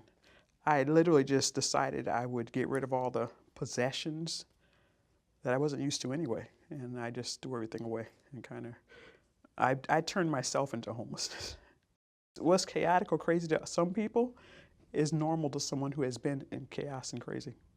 I didn't worry so much about sleep because I don't sleep that much, and it doesn't make me exhausted. I'm not exhausted. And as far as worrying about someone hurting you or someone trying to kill you, that's also normal. So I had no ridiculously heightened sense of that. So it was really peaceful though. It was really cool. I mean, when it first started, like in DC, I decided to put all my stuff away. And when I did that, I lived in the unit. What do you know when you put stuff, storage unit, for a while before I went homeless. But the isolation and just the darkness was really, I really enjoyed that. If you want to have a really good conversation, hold it with someone who is on the street. You have some really good conversations. You might be sitting next to somebody who worked on Wall Street, or someone who had a whole family and then mental illness hit. And you know, I could relate to that because I grew up real sick. There are places you go to get food. There are little places you can go to take little showers here and there. You just need a couple of pairs of clothes. So, and I mean, how often in the military we go on, we live in forests. So when you live in a forest in the military for weeks, the streets are nothing. It's actually a lot more comfortable. It helped me get sane for the first time in my life, really. I mean, I got sane in the military, but it's helped me, the homelessness, the homeless for me is just escaping, going back to chaos. But being in Houston has smoothed those edges out as well. I don't require, it's been 10 years since I was homeless last time. And that need is now foreign to me. I've transitioned past it, and that's because of the people I've met here. So it's funny, right? I'm out of my mind growing up. Then I get a job as psychiatric tech in the military. I'm homeless, and the first job I get is homeless outreach. So God has a sense of humor. This year was very cool. I got to hang with the Initiative for Women Veterans Day. It's been a wonderful experience. I got to meet a lot of very cool people. The community of women veterans, I'm trying to do everything possible to bring us together because women especially, we isolate. We don't even recognize that we were military. We don't recognize that we even served. We don't want to say it. Depending on what we've been through in the military, we transition past like it didn't exist. We blot it out. But yet when you see us together, coming together and talking, it's like the happiest moment anyone's had in a very long time. It brings all that back, and it brings back a sameness and a saneness. So I'm doing everything possible with as many women as I can to just bring us back to those moments in a uniform that we could smile. I really just kind of found myself at the end of high school with wondering, what am I going to do? And I knew I wanted to go to school, but family problems kind of prevented them paying for it or me having the resources to be able to go on my own. And one of my good friends in high school said, I'm going to join the Marines, why don't you check it out? So I went and talked to the recruiter, and they sold me on it, and then I just decided to join. I was 18 years old. I chose communications, so I had the idea that I was going to be working with computers, but I ended up working with telephones instead. It was definitely a trade that I never would have gotten into in the beginning, like not on my own choice, but it worked out really well for me. I went to 9th Communications Battalion in Camp Pendleton, California. I graduated from my MOS school in December of 2005, and I was on the ground in Iraq in February 2006. So it was quite an adjustment for me, and it was the first time I'd ever been away from home. And so it was a difficult transition just getting there, but luckily they kept us very busy. There was a lot of work to be done, and our mission that year was to commercialize the base. So instead of having all of this 1970s just telephone wire laying around, we actually made it something similar to what you'd see here in the States. So when we got in country, it was still very cold, which I was not expecting. They told me that, but I expected we were going to the desert, so it was going to be hot. So it was just a lot of cold, dry wind, and then it rained a lot in February and March. and then it got really hot. And the best way that I can explain Iraq summer is just the way you feel when you have a hot blow dryer on you, or the way it feels when you open your oven door. And that's what it felt like every single time we walked outside. My first deployment in Iraq was 14 months. So I was there from it was 12 months. I was there from January to February.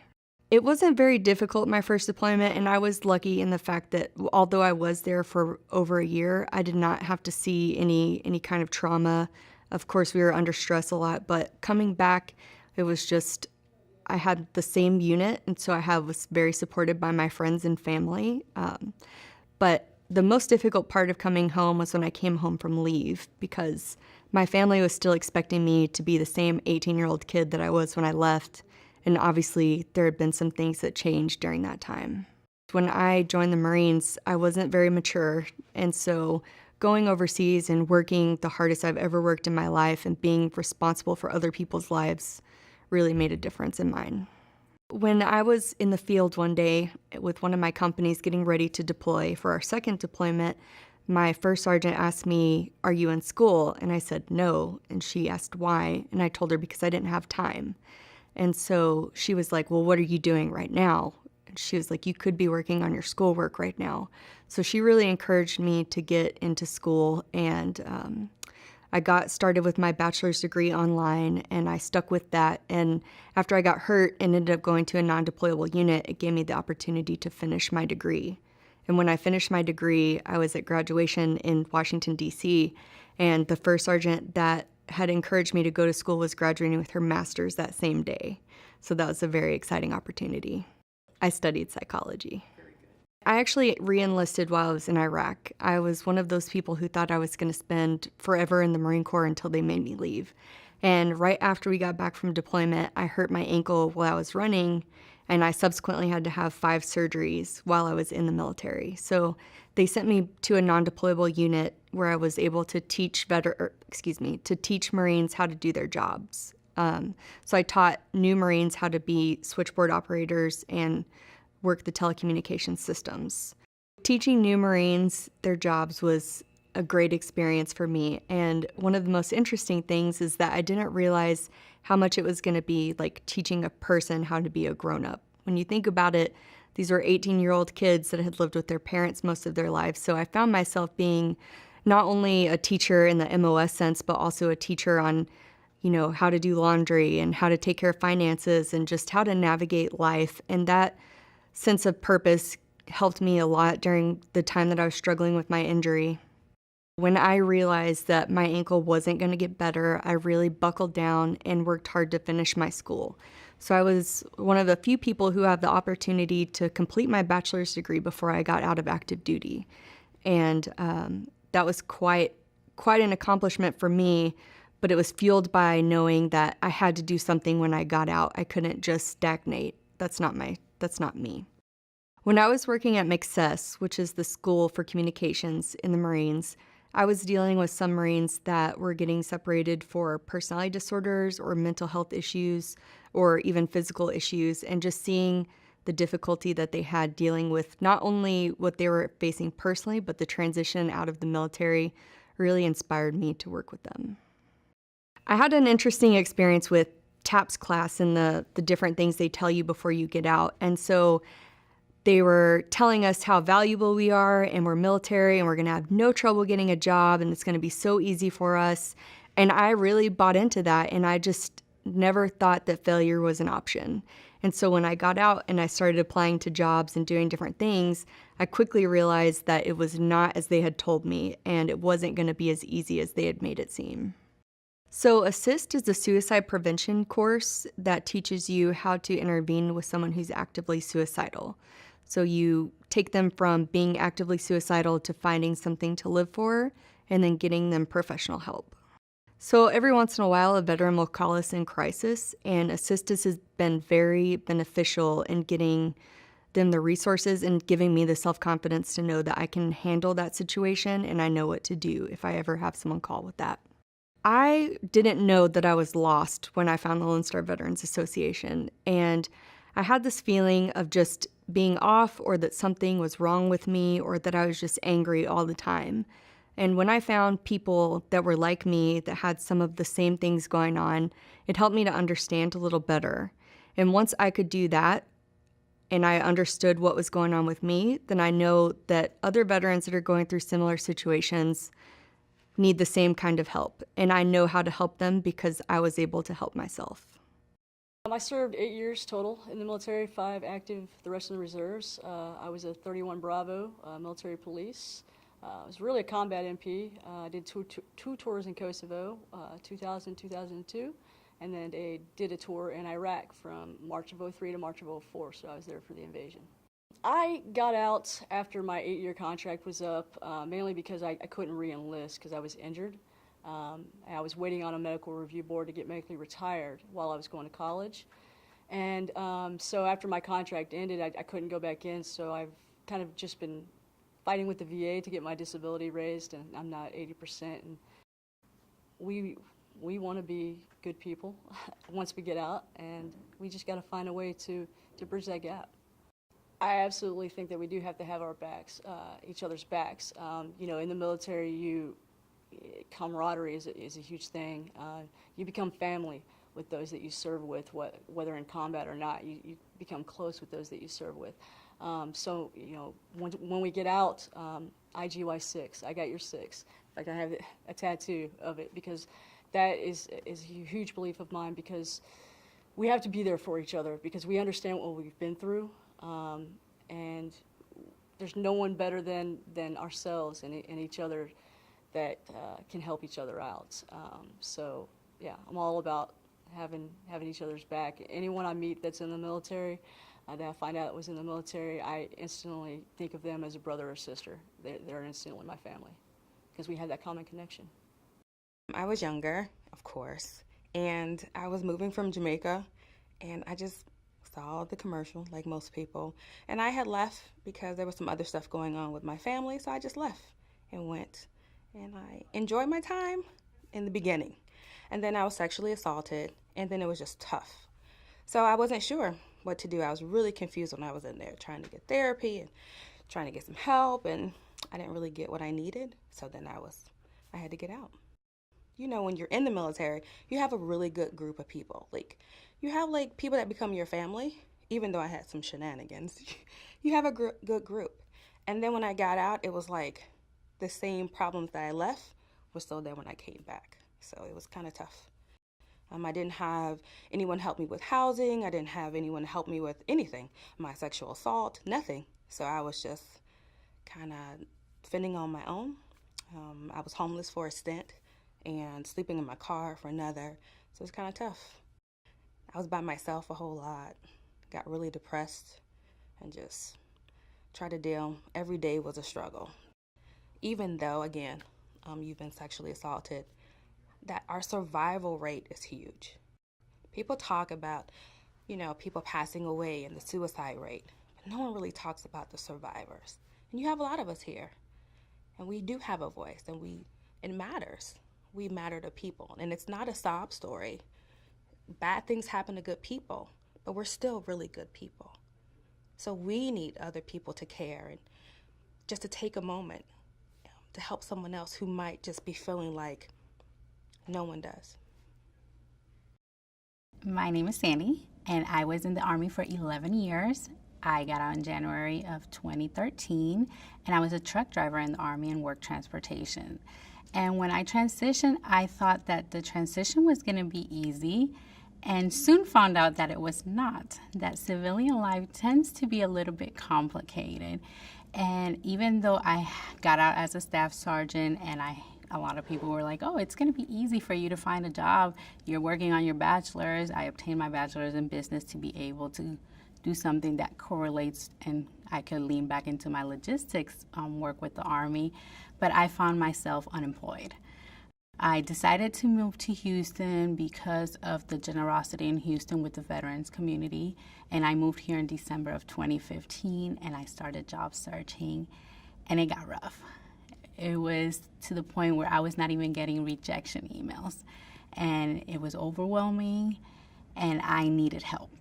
Male veterans, you could tell when they are. You could see a male veteran, you're like, oh, he must have served, because there's a certain way they look. But with female veterans, we all look different. And I've been told this a lot, like, you were in the service, you don't look like a veteran. What does a veteran look like? So we're hitting in plain sight. And too often we're proudful. That's what kind of kills us and sets us back, that we're proudful, like I mentioned earlier. How could I serve my country, lead soldiers, but I can't even lead myself to success? So we don't like to open up and say, you know, I need help. So I was in the Marine Corps for 6 years.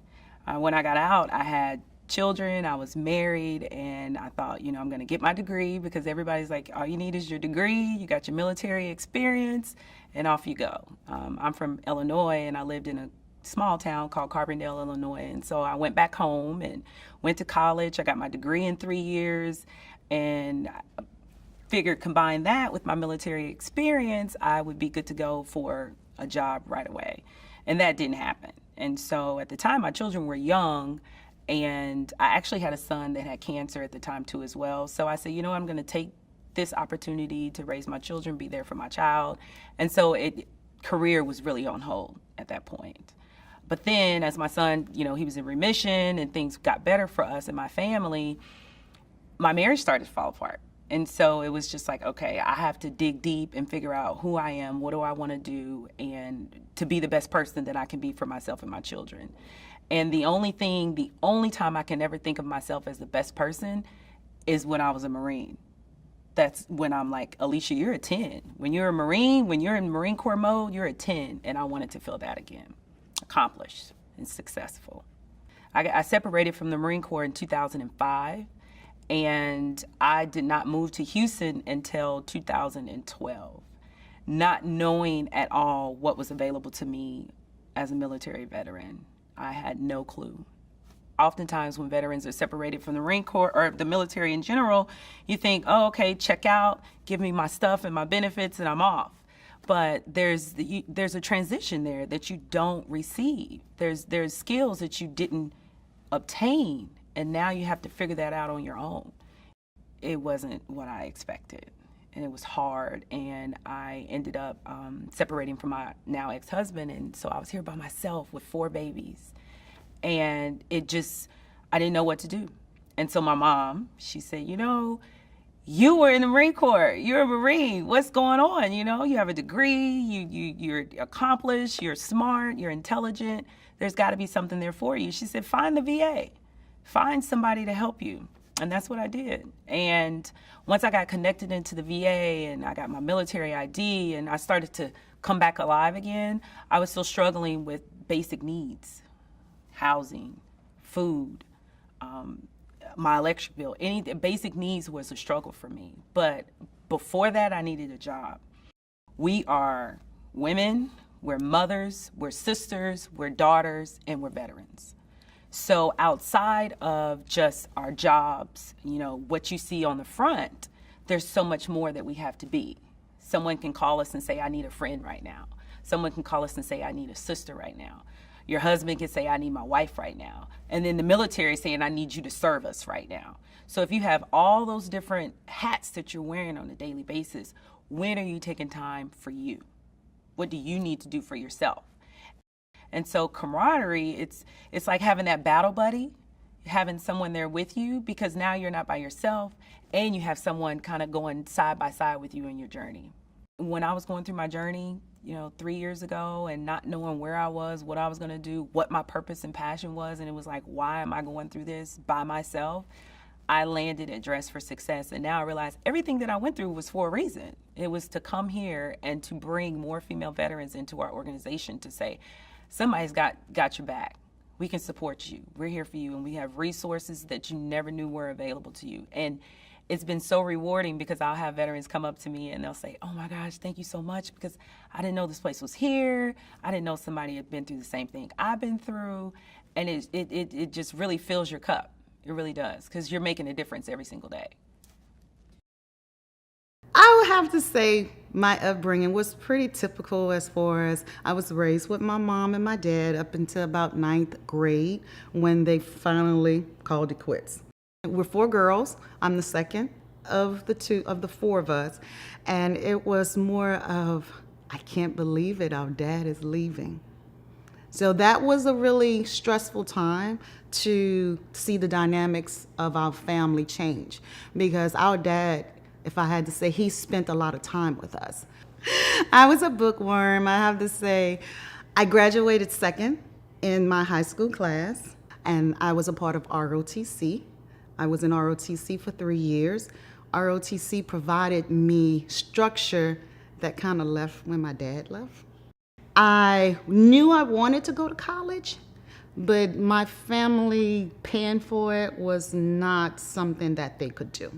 My mom still had 3 other girls that she was taking care of, and she couldn't afford. And I've seen my cousins, my older cousins, go to college, and finances keep you from not being successful. And I took the ASVAB. I scored very well on the ASVAB to be able to get the GI Bill bonus, I think like $28,000 for me to go to college. I always like to say I was 1 foot out of the projects. My mom worked a minimum wage job to take care of 4 girls. So there's not a big quality of life right there. I wanted different. I was not going to not go to college by any means necessary, and the military was my way to college. Because I had ROTC experience, I went in with rank as far as I became a squad leader, because I started off as a private first class. I think the military helped fine-tune that leader in me. They helped me to show how do I influence people to do what I need them to do. Because not everybody, you can make them do things, but if you can influence them to do it, you're a true leader. And definitely I learned that in the military. So I stayed in the military for 11 years. I got out as a sergeant, and it was an experience for me that I probably would do it again. I would never say I wouldn't go to the military. I learned so much in the military. If I would have went to college first, I definitely would have been successful, but I wouldn't have had that foundation that the military provided, the structure. I got pregnant when I was 19. I was in the military and I had my son. So I was a single parent, and it was challenging to go to school when I was in the military, because you have to get up at 5 o'clock in the morning, get him ready for daycare, then I have to go to PT, then go to work, then pick him up. I didn't feel comfortable letting him sit in daycare another 2 hours while I go to school. That wasn't fair to my son. So I chose not to go to school when I was in college, and there was not online universities at the time. So I waited until I got out of active duty, and I transitioned to the National Guard for college. And while I was in National Guard, I went to school. When I was in the military, they offered computer classes as well. I took those classes, and it was easy to me. I said, let me try information system. I took my first class, and it was easy to me, and I loved it.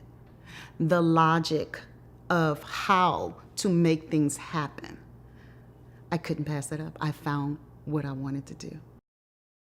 My first job, there was very little structure. No one really documented anything. And I'm like, what's our standard operating procedure? And they say, huh? And I was like, okay, what am I supposed to do? Yeah, no one took accountability. I'm used to someone be telling us what to do, when to do it, how to do it. Figure it out for yourself, Letisa. Okay. So that whole transition from everything structured to unstructured, being my very first job was the military, was a challenge for me. And I had to figure out, how do I do that transition? And fortunately, I didn't have a place like Dress with Success to help me. It was a lot of lessons learned, dealing with people who did not take accountability. I love the mission of Catholic Charities. I love the healing ministry of Jesus Christ. I think that the work that you do when you do this type of work is healing work. The traumas that people experience are soul traumas as well as physical traumas. And so I do believe it's healing work rather really than just social work. Growing up, I was born to a single parent. My mother was a single Hispanic woman. She was thrown out of her house when they found out that she was pregnant. The doctor called her mother to tell on her. She was 30-something years old. And So I got to witness kind of firsthand what life was like for women. Catholic Charities has had a transitional living center for women, homeless women originally. And we noticed that there were some women who would come in who were especially kind of off to themselves. These are women who would come in, they would do the things that they needed to do, they would do them very quickly, but they were very independent and they really were very focused on what they were going to do and how they were going to get out. And they stayed to themselves, they didn't come out of their room a lot. And so we started looking at what is it about these women, what makes them different? You know, how do we reach them? And in looking at the trend data, demographics, speaking with them, and then doing research in the literature, what we began to see is that these were veteran women and that they really felt like they didn't have a place where they fit. The term that was used for veteran women for a very long time was the invisible veteran, right? And I think the women felt invisible too, and they just kind of would pull away. My heart went out to this population and the fact that there really wasn't a place for them to be able to have a home so that they could have a place to go and recover and heal. And they wanted to heal so desperately. I started working with the directors and the supervisors to look at how we could really develop something that was comprehensive. And so it involved a great deal of work to do a shift over to serving women veterans because we had to transition populations. We had to find place for all the women that were currently in our emergency shelter to go. We had to find additional funding. So we started with some funding for some permanent supportive housing from HUD, and I think we started with like 23 units. And we went from a 23-unit permanent supportive housing to now having a full range of services for women veterans that is able to provide them with emergency shelter. We've got 52 scattered site housing.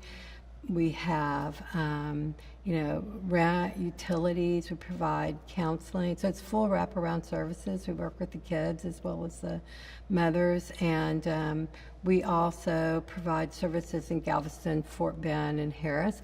But the long-range goal, we've done a little bit of research work with some of the universities, but the long-range goal is to have a Women Veterans Empowerment Center where we can do research and we can give back to the community so they can take data to be able to use to really make a difference in how we provide services, because all of the data that's out there, the majority of it is based on male veterans, not female veterans. The difference between a male veteran and a female veteran is, I think, some of it is caused by cultural norming, I think. So women, when they are raised, there is a very strong cultural norming for women to be more vulnerable. There's some data that shows that our women's brains operate more holistically than men's, and so we think differently. We have more creativity, and so our emotions, we use our emotions a great deal. And so what I've seen is the women that we've worked with is that many of them feel that that piece of themselves had to be put away while they were in the military. And not only did it have to be put away, but because there are fewer women in the military than men, it had to be hidden because they felt that if they showed any of that, it would be looked at as a weakness even more. And so I think that one of the challenges that many of the women faced is that depending on when they were coming through the military, is that, women were not always accepted in the military. And so they have trauma not just from the experience of war, but they also have the trauma of trying to be part of a group that kind of wants them and maybe doesn't want them. And some of the women we work with have experienced MST, military sexual trauma. And so, some of them were raped by people that we were at war with, but some of them were raped by the people that were supposed to be watching their backs. So it's a little bit different perspective. After World War II, women were finally recognized as real women veterans. We were finally part of the military. But, rules or laws go into effect, but people take time to transition. The number of women veterans is growing. It continues to grow. I think, as we move forward, more women are going into the military. We have women who are going in, I think they're younger, they're coming out, they're transitioning well. Most of them are able to get jobs. Most of them, with some support, they're really able to get what they need. The ones that we see that have the most difficult problems are the ones who've experienced extensive trauma. So either it's the trauma of, war, or it's the trauma of MST. And so I think that's one of the big differences that I see. And when the women come back, there's a special meaning to mother, right? And so coming back and you haven't seen your kids in a while, how do you be a mom? And that's one of the things that has been said, I want to be a mom. How do I be a mom when all those things that you need, all those parts of myself that I need to be a good mom, I've locked away? So, my kids want them now. And, they want me 100%, and I'm not emotionally quite ready for that yet. How do I do that? And so those are some of the things that, we have to address. And so it's one of the differences, I think, that make it very important that women have a place special for them so that they can discuss the things that they need to discuss and address the issues that they need to address without having people that they may feel uncomfortable around there. And so some of the women, because of experiencing either sexual abuse as a child or the military sexual trauma, feel very uncomfortable to have men around them. And so, or they were treated very badly and picked on when they were in the military. And so they really want a place where they feel like they can express themselves without feeling that they have to hold back because they may hurt someone else's feelings. Coming together of all these women to recognize so many women who did things, in World War II, and I think we recognized an 80-something-year-old female veteran that was there. She was in her 80s, and we recognized another woman veteran who had fought in Korea. And so being able to stand shoulder to shoulder with all of those women that led the way, I think really helped everyone understand what a significant event it was and how important they really were and what a difference they've made. Those are some very brave women, and I see the impact that it has on their children, and I see how much it hurts them, and so I'll never look at the flag the same way again. I come from a family of veterans, all of them male, so this particular program brings my two loves together, women and veterans, And so it's a very special work. They're special ladies. They really are. I never wanted to join the Navy. I never wanted to join the military. I was the kid that wasn't going to amount to anything according to a lot of people, and I got a scholarship to college for swimming, and then I made a bad decision and didn't take it and regretted it immediately. And then a colleague at work said, he came into work one day, he said I joined the Navy, made it sound great. So after I got done with work, I went to the Navy recruiter and said that I wanted to join. So I did it all in one day. I went and took the ASVAB and everything, and I joined in one day. And so I got into the delayed entry, and I went 6 months later. I was active for 6.5 and ready reserve for 2, so 8.5 total. When I finally got out, a lot of things happened, and I thought I was okay, and then I kind of had a domino effect, and turns out I wasn't okay. I lost everything, and when I mean everything, I mean everything. I got divorced, I lost my house, lost my car, lost my kids, I was homeless. I was just a mess, and I had no direction. I didn't know what was happening to me. I couldn't control anything. I didn't know what was going on within myself, much less what was going on in the rest of my life. So I did what I thought, what I could do.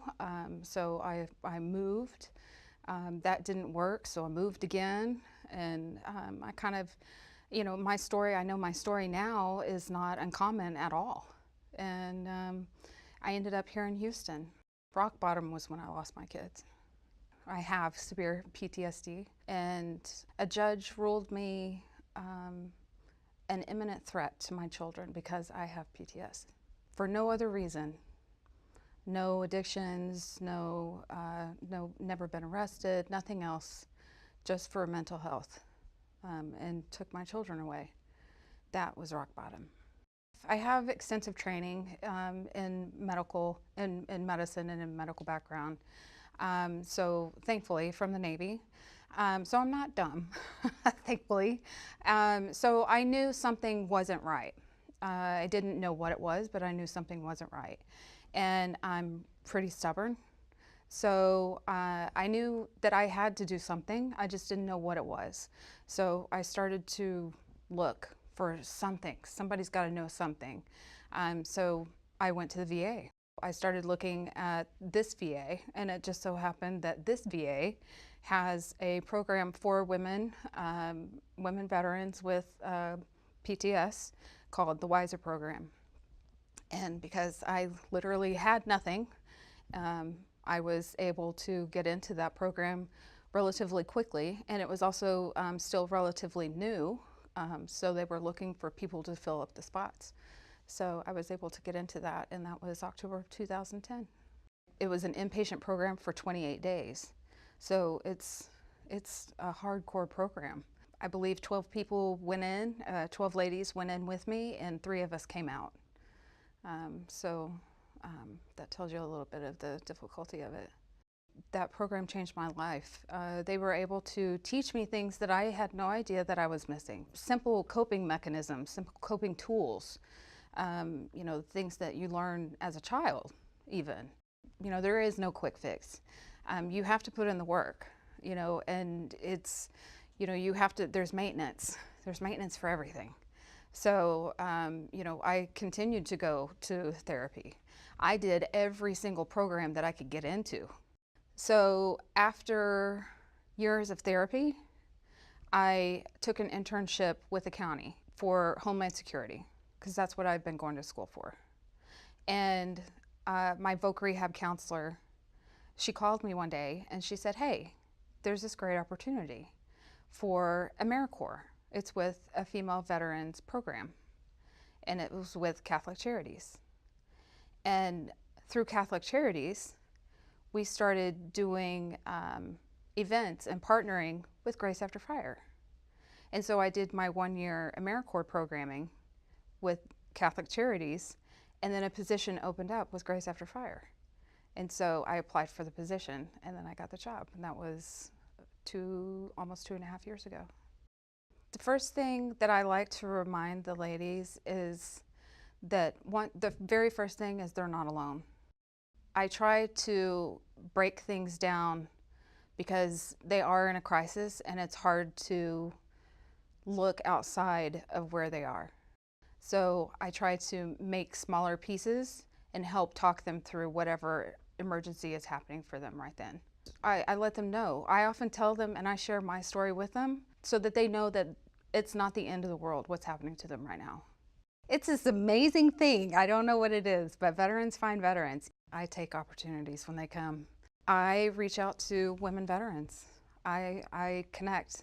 We're the most visible service member and the most invisible veteran. We come home from service and then we just blend right in.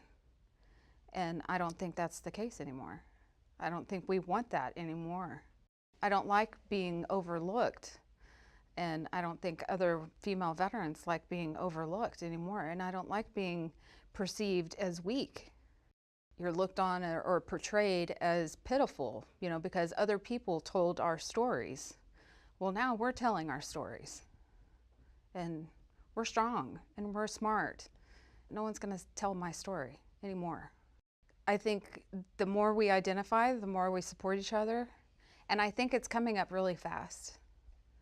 I think we didn't realize that we wanted to until we did. Small town, not even a Walmart, one high school. I couldn't even tell you what the population is. Graduated high school, went to Ohio University, and didn't do well. You know, academically failed out, and it was the summer of my freshman year in college, and I just sat on my bed and I heard this voice, what about joining the Navy? And I hadn't even thought about the military before college. And if I had done better in school, I probably would not have joined the Navy. I went to my mom first and I said, Mom, what do you think about me joining the Navy? Oh, you wouldn't do well at all, she said. I said, okay, I'm gonna go find a recruiter and sign up and prove you wrong or right that I would do well. I did the same thing with my dad. Dad, I'm about to join the Navy. Oh, you wouldn't do well at all. So guess what? I found the recruiter. And so in October 1999, I joined the Navy and did very well. Very well in boot camp, very well when I graduated my school, very well in the fleet. I was one of 4 daughters. They didn't know what my purpose was in life. And again, I just think that oftentimes when people think that you can't make something, they can't see themselves doing it. So I think that's what my mom and dad, they just couldn't see themselves accomplishing that. And so they put that on me. You know, I wanted to leave my environment of growing up in Cambridge, Ohio, which was a very small town. My mother, an alcoholic, my father, a gambler, you know, gambled all of our money away. We moved from place to place to place. So I had to leave. When I got out of the military, or the Navy in 2006, my husband and I decided that we wanted to leave Norfolk. That's where I was stationed for 6.5 years. And we just really felt that we were led to be here. And we moved here December 31st, New Year's Eve, 2005. And our sons and I and my husband, we have been here for almost 12 years. And we loved it ever since. The veteran community in 2006 and 2007, I had no idea even existed. I didn't connect with a veteran service organization, didn't even know they were even around.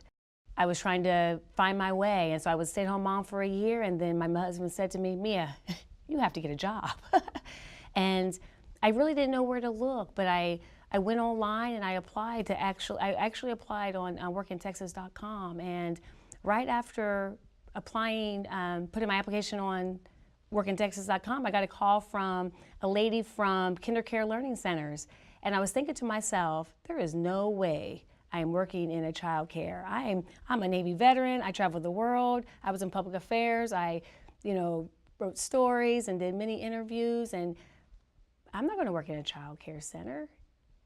But there was a plan for me, and I think that sometimes you have to go to point C before you can make it to point Z. And so I applied and I got hired with KinderCare Learning Centers. But I didn't know of any veteran service organizations. It was difficult for me to be a Navy veteran into a civilian job and trying to find my way without any support from outside community resources. I didn't even know they existed. And you don't realize how much you change and how much you need support of people who have like backgrounds and who are familiar, where there's a familiarity and a commonality. You don't realize how much you need that support. And I didn't have that where I was going. However, there was a lady by the name of Sarah Sawyer who saw past my military ways, if you would. I had no idea how to speak to people. I was screaming and yelling because that's what I thought, that's how you speak to people, because that's what I did. I mean, I didn't scream and yell in the Navy, but I would tell you what to do because of what was on my shoulder. You know, I was a work center supervisor, so you didn't have to sing songs and be sweet. You just told people what to do, and they did it because of what was because of your rank. So I didn't have the support. I didn't realize I needed support, but I made it through, even on KinderCare Learning Centers, and I was part of their leadership team, and did very well in there. But I learned a lot being a civilian veteran at the time. There's hope beyond where you might find yourself, and we can give you the resources to refine your purpose. When you're in the military and you're wearing your uniform, you know what your purpose is. You have a task every single day. You don't even have to think about it. But once you get out and take off that uniform, sometimes, myself included, is that you don't know what your purpose is beyond now. And so Grace Under Fire helps women veterans refine their purpose. My commitment to women veterans is to help them live their best life. And I keep doing this because I myself am a woman veteran. Women veterans are coming out and they're showing up. They're coming out and they're showing up, and they are identifying themselves. I believe a few years ago that women veterans didn't always identify themselves, and I love to see women veterans in the forefront in the movement of, being recognized for what we're doing. And I think today women veterans are breaking glass ceilings, and we have to be noticed because we're doing those things. And so I just think that more and more women veterans are going to be breaking glass ceilings, and we're going to be seen for not only what we're doing now in our communities, but for the services that we did when we donned the uniform. I wasn't ready for college. I knew that. I was, we were in the middle of the year and we're taking our SATs and everything, and I'm like, I did well on them. I didn't just, blow them off, but I really didn't care because I wasn't wanting to go to college right away. And so for me, it was really kind of hindsight looking back. I needed to get out of where I was. I needed to get out of that environment and really be able to go and prove myself to me and to know what I could do. And so I went to my dad and I told him, I was like, Dad, I don't want to go to college. I was like, I'm your last kid. You can get off scot-free if you let me go into the military. What do you think? And he was like, well, we talked about it, of course, in depth. And then, his one condition was just look at all the branches before you make a decision, look at everything equally and make an informed decision and everything like that. And so, of course, naturally, I joined the Marine Corps. And for me, if I could be successful through the Marine Corps, then nothing in life could stop me. Honestly, it's kind of a hard truth I've heard my whole life. Just being brought up the way that I was, that, just because you're a female, you don't get any slack, you're going to be treated the same as your brothers, that kind of thing.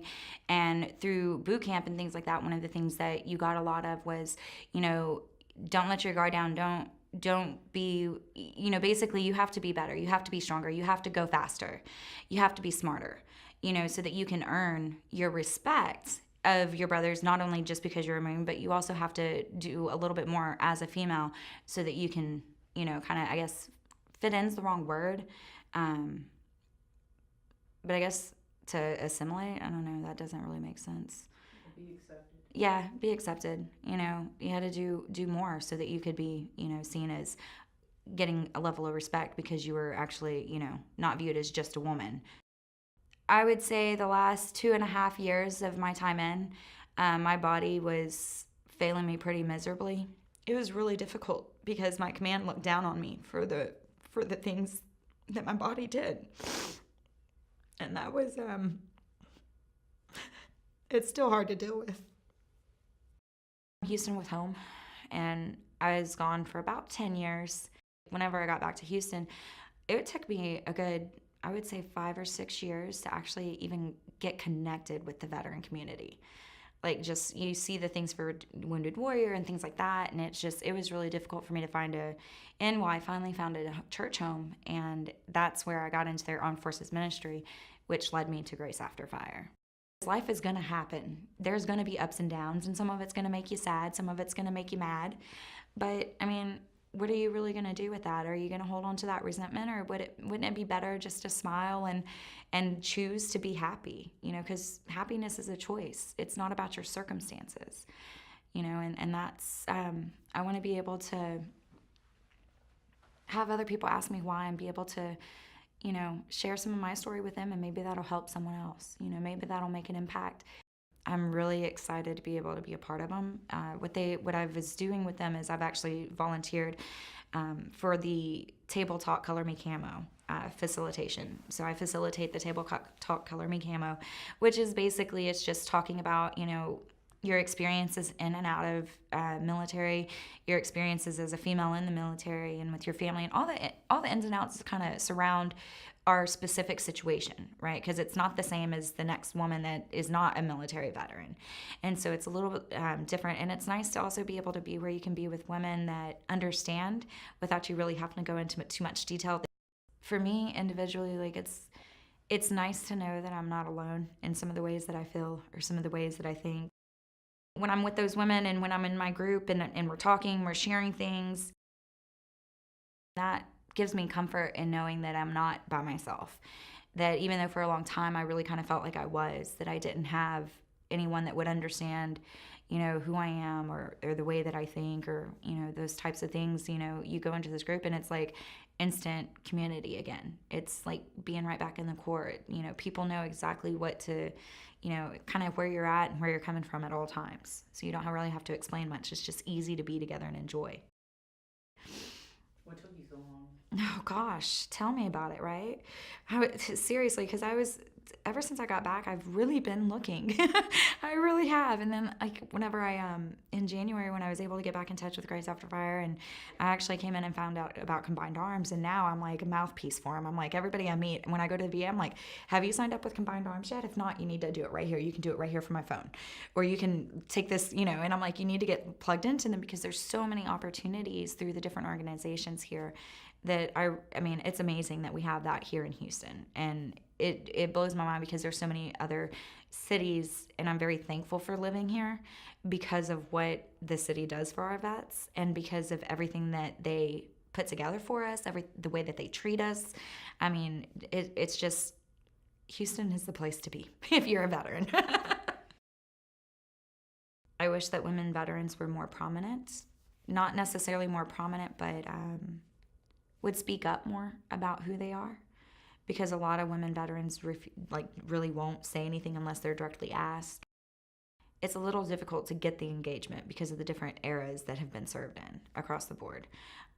Like, for example, you know, you might have women that came out of Vietnam that really won't identify much, and they don't feel like they're part of other groups, you know, and it's getting them to come out and finding those people and saying, hey, come with us. Let me show you where you can go and have community. Let me show you where you can go and have support. Let me, you know, just come with me, or, you know, let me just plug you in here or plug you in there so that you can get what I've gotten. And because it's amazing to be able to be around other women that have the same background, have gone through the same training, you know, have that, I guess, that persona about them, you know, that are veterans, and they just know it.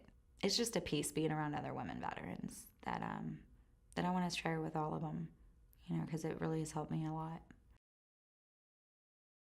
Growing up, my mom was, how would I say, she was addicted to drugs at the time. She was doing cocaine and weed and everything. And my dad was a chronic alcoholic, and he used to beat women, domestic violence, basically.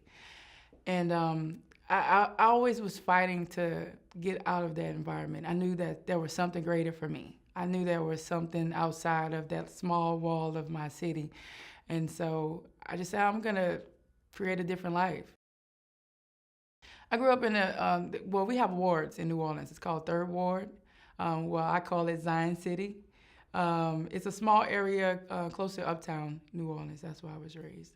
And it was a mostly minority, low income, a lot of different things going on for us, drugs and, you know, people just trying to get by. But the love that was there is basically what got me through during that time. Being around the drugs and the domestic violence and the other type of things, I knew that there was something greater. Even though I was good in school, I was an All-American in high school. I played every sport in high school. I felt like I always had to prove myself. And I was like, hey, if I'm gonna do something, I'm gonna be the best. If it's to be, it's up to me. So I'm gonna do what I have to do. And so just so happened I met a counselor. And just so happened I have a master's degree in counseling. She kind of inspired me. And she knew what I was going through. She would talk to me all the time, and she told me something about emancipation. And I was like, well, what's emancipation? Because, you know I know I told my mom about doing military. She was like, nope, you can't go. Like, you know, you're going to stay here. You're going to, you know, do what you have to do. But she was closed-minded. She didn't finish high school. She finished high school, but she didn't work. She didn't have, like, other ambitions. I didn't really see a lot of big things with my mom. And so she says, well, if you file emancipation, you could sign for yourself. I was 17 years old. And I was like, wow. I lived from house to house to house when I was growing up. I had no stability. I lived with my grandmother. Most of my time, she built my foundation in church, and that's how I actually learned who God was. But I didn't really know who he was until now in the age that I am now. But I'm glad she helped me build a foundation, because that's what kept me strong through the time. And I used to fight all the time, and I was just angry with everything. And so I played sports was my way out. When I got out, it was hard, because you was used to getting up every morning. Someone told you what to do to get up. Someone told you where to go. You had this really sense of direction, because I was so not structured. Even when I was in the military, I used to fight then, and taught a lot of lessons with KP duty and a lot of push-ups and running. So I said, okay, I'm going to just stay the course. I'm just going to go ahead and do what I have to do to finish. And so once I finished that, I said, well, what is the next job that I could do that's easy? What would be the easy thing that I could do that I could excel? So I said, if I go become a police officer, I'm going to work for the post office. That was just a natural thing. That's what most people told me to do. And so I said, okay, I know this training. I do push-ups, sit-ups, I can do this. And so I said, okay, I'm going to be a police officer. So I became a police officer right after getting out of the military. Did you go home to New Orleans to be a police officer? Yes, I was a NOPD police officer for a couple years. And actually, while I was in training, I had another incident that occurred. My grandmother died while I was in police academy training. And she showed me a lot of things that other people couldn't really show me. So I felt like I lost everything. It was really hard in New Orleans to be a police officer. I'm pretty sure a lot of people know that. It's really busy with activity, but loving people. I mean, I love my city.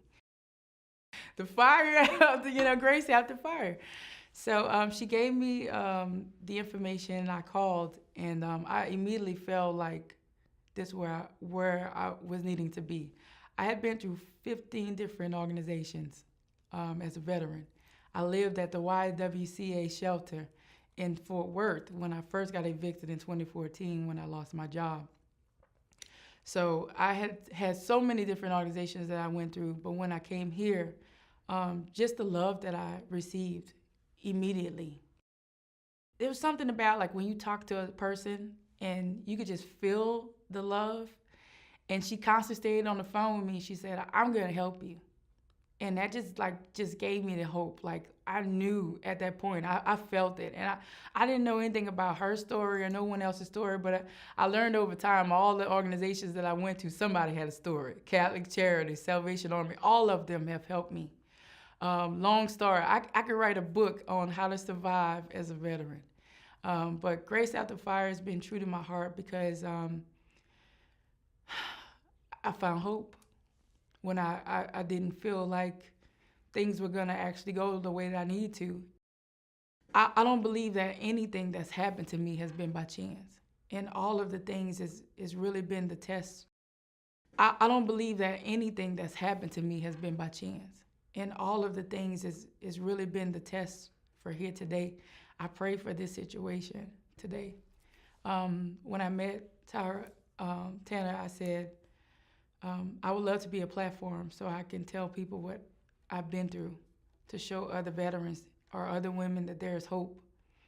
And I know that we can't capture everything in a short period of time, but when you ask them for it, I realized that that foundation that my grandmother started me out with made me push towards the relationships and networking with other people.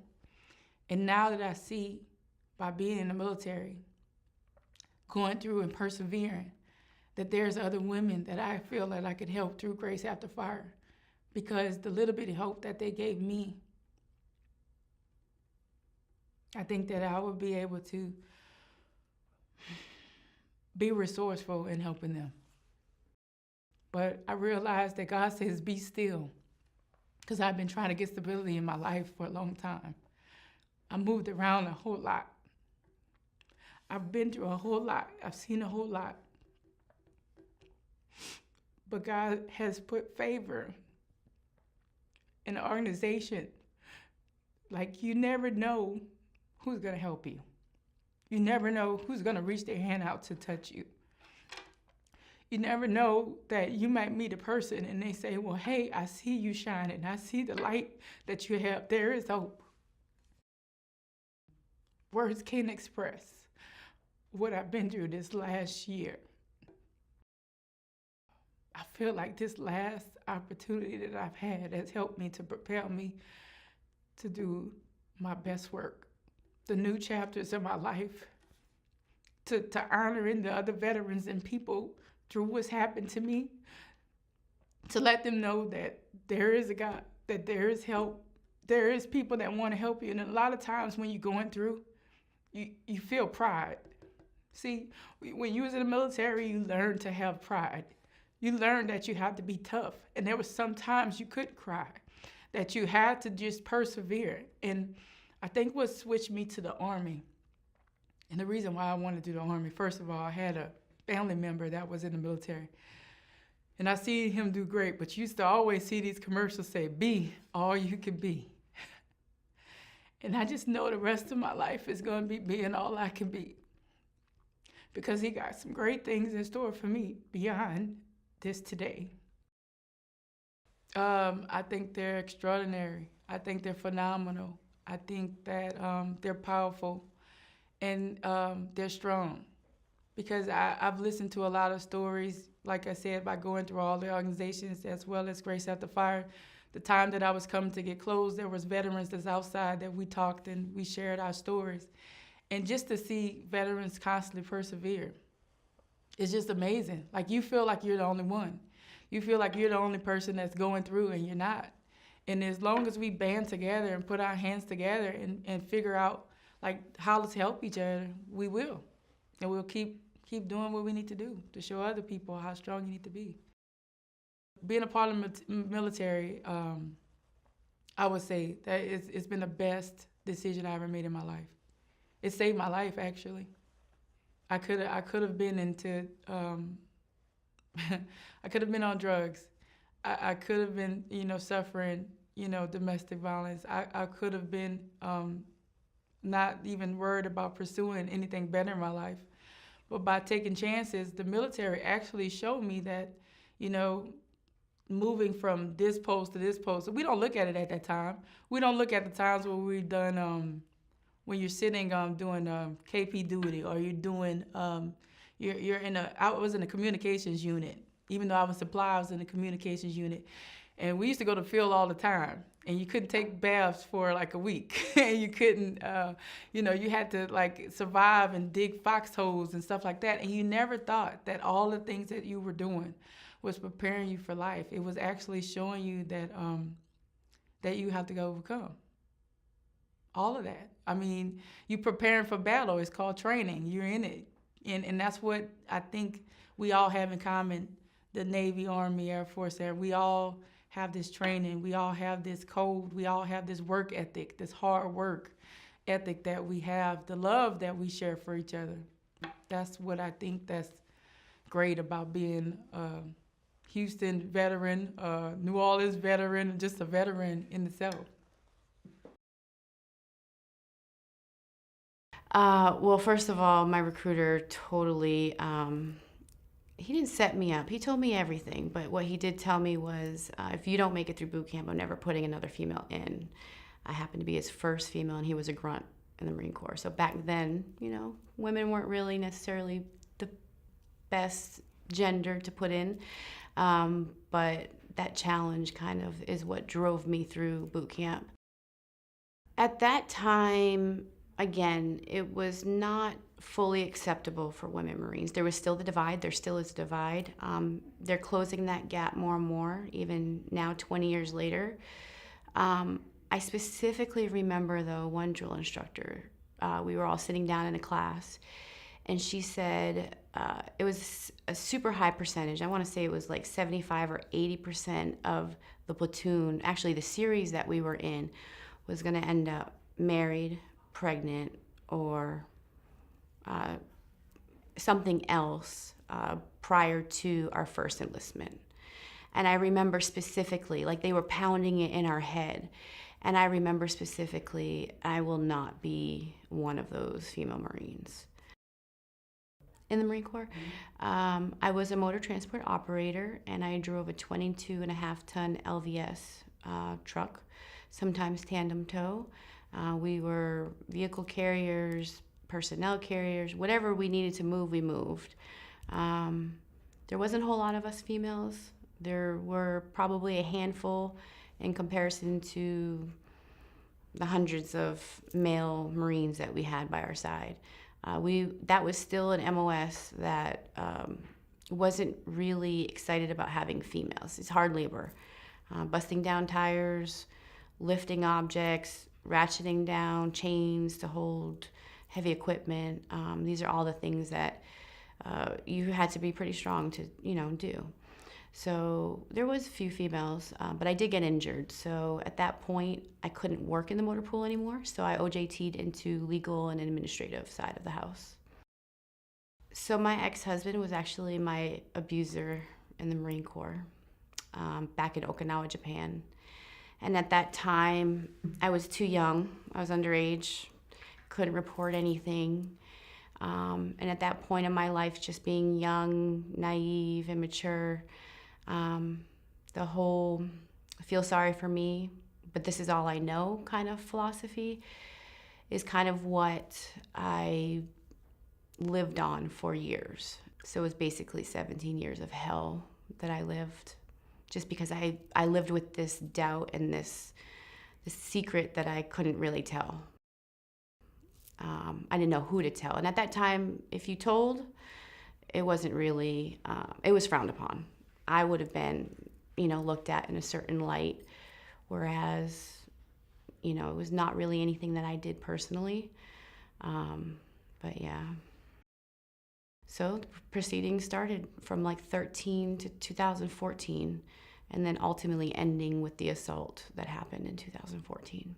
And that's what created the separation. Through the whole divorce proceedings, I ended up homeless. We lived in a veteran shelter there in Hawaii. Ended up living in a pretty horrible place that Catholic Charities finally put us in. Ended up having to get homeless again because the situation, we had rats and cockroaches and some really nasty things going on. I ended up getting into a nicer place, but it was just too expensive. And even though the divorce was finalized, which was in July of 2015, my hopes of staying in Hawaii were just hopes. Financially, there was no way. I mean, we were going to end up homeless again if we didn't make a decision. Releasing that baggage is kind of what was needed, really, to open the door for new opportunities. And so for the next year, everything was just like that. I found my dance community again. My children, they loved their school. My daughter was back on the Olympic track for gymnastics. My son started flying planes through a free program called Young Eagles. I found the job that I have now. The house is amazing. It's been 2 years now. Well, October will be 2 years. So everything just lined up perfectly. And then, I just kind of kept on that path for a while. All of these things I went through was that it was really never about me. It was about the lessons I was learning. And for me, I kind of had a different mindset where I was like, I can't really talk about something I don't know. So if I have all these firsthand experiences, what am I going to do with it? I don't think the public is going to fully understand ever unless you've served. Little things that we can do, like this march that's coming up on June 9th, that's going to raise some awareness, and it's going to make some questions come flying out and have some red flags. Continuing to push and supporting the other women veterans is really going to be, I feel, the best way that we're going to be able to handle it, because the general population, we are such a small population that they just don't understand. I mean, they already think we're broken and weak and all these other things anyways, but we're not. We're mothers, we're caregivers, we're supporters to our husbands, sometimes dual active military. We carry a load, I think more so than the guys in the military. And we're side by side now. And we're just the emotionally compassionate side of it as well. So we carry that load as well. But some of us are, super strong. But the civilian world will never, I don't believe, ever understand that unless you served. So. My first interest with the military was with the Coast Guard. I called up a recruiter, and after thinking about it, I figured the place where I could be of most service, where I could be most useful, is in the medical field. I think I can handle it. I know I'm interested. I think I can take on this challenge. And the Coast Guard recruiter told me, that's great. How do you feel about cooking? And I thought, that's not at all what I want to do. Thank you so much, but this is not for me right now. So a couple of years went by. I started working for Apple right out of high school. I was with Apple for a couple of years and felt like I don't have a lot further to go here right now, especially without a degree. So going to school was something I wanted to do. I wanted to do it without my parents' help, and I thought maybe my Uncle Sam could help me out with that, with the GI Bill, maybe getting some benefits there with the military. I was in middle school when the Twin Towers were attacked. And that was another moment I can remember where I thought, what do I do? How can I respond to this? What am I supposed to do? What do we do as a family? What do I do as an individual? How do we protect ourselves? How do we stay safe? And as the years went on, I realized that we were sending guys over to fight for us. And I never really saw myself having that path where I can go and fight. I'm 5'3".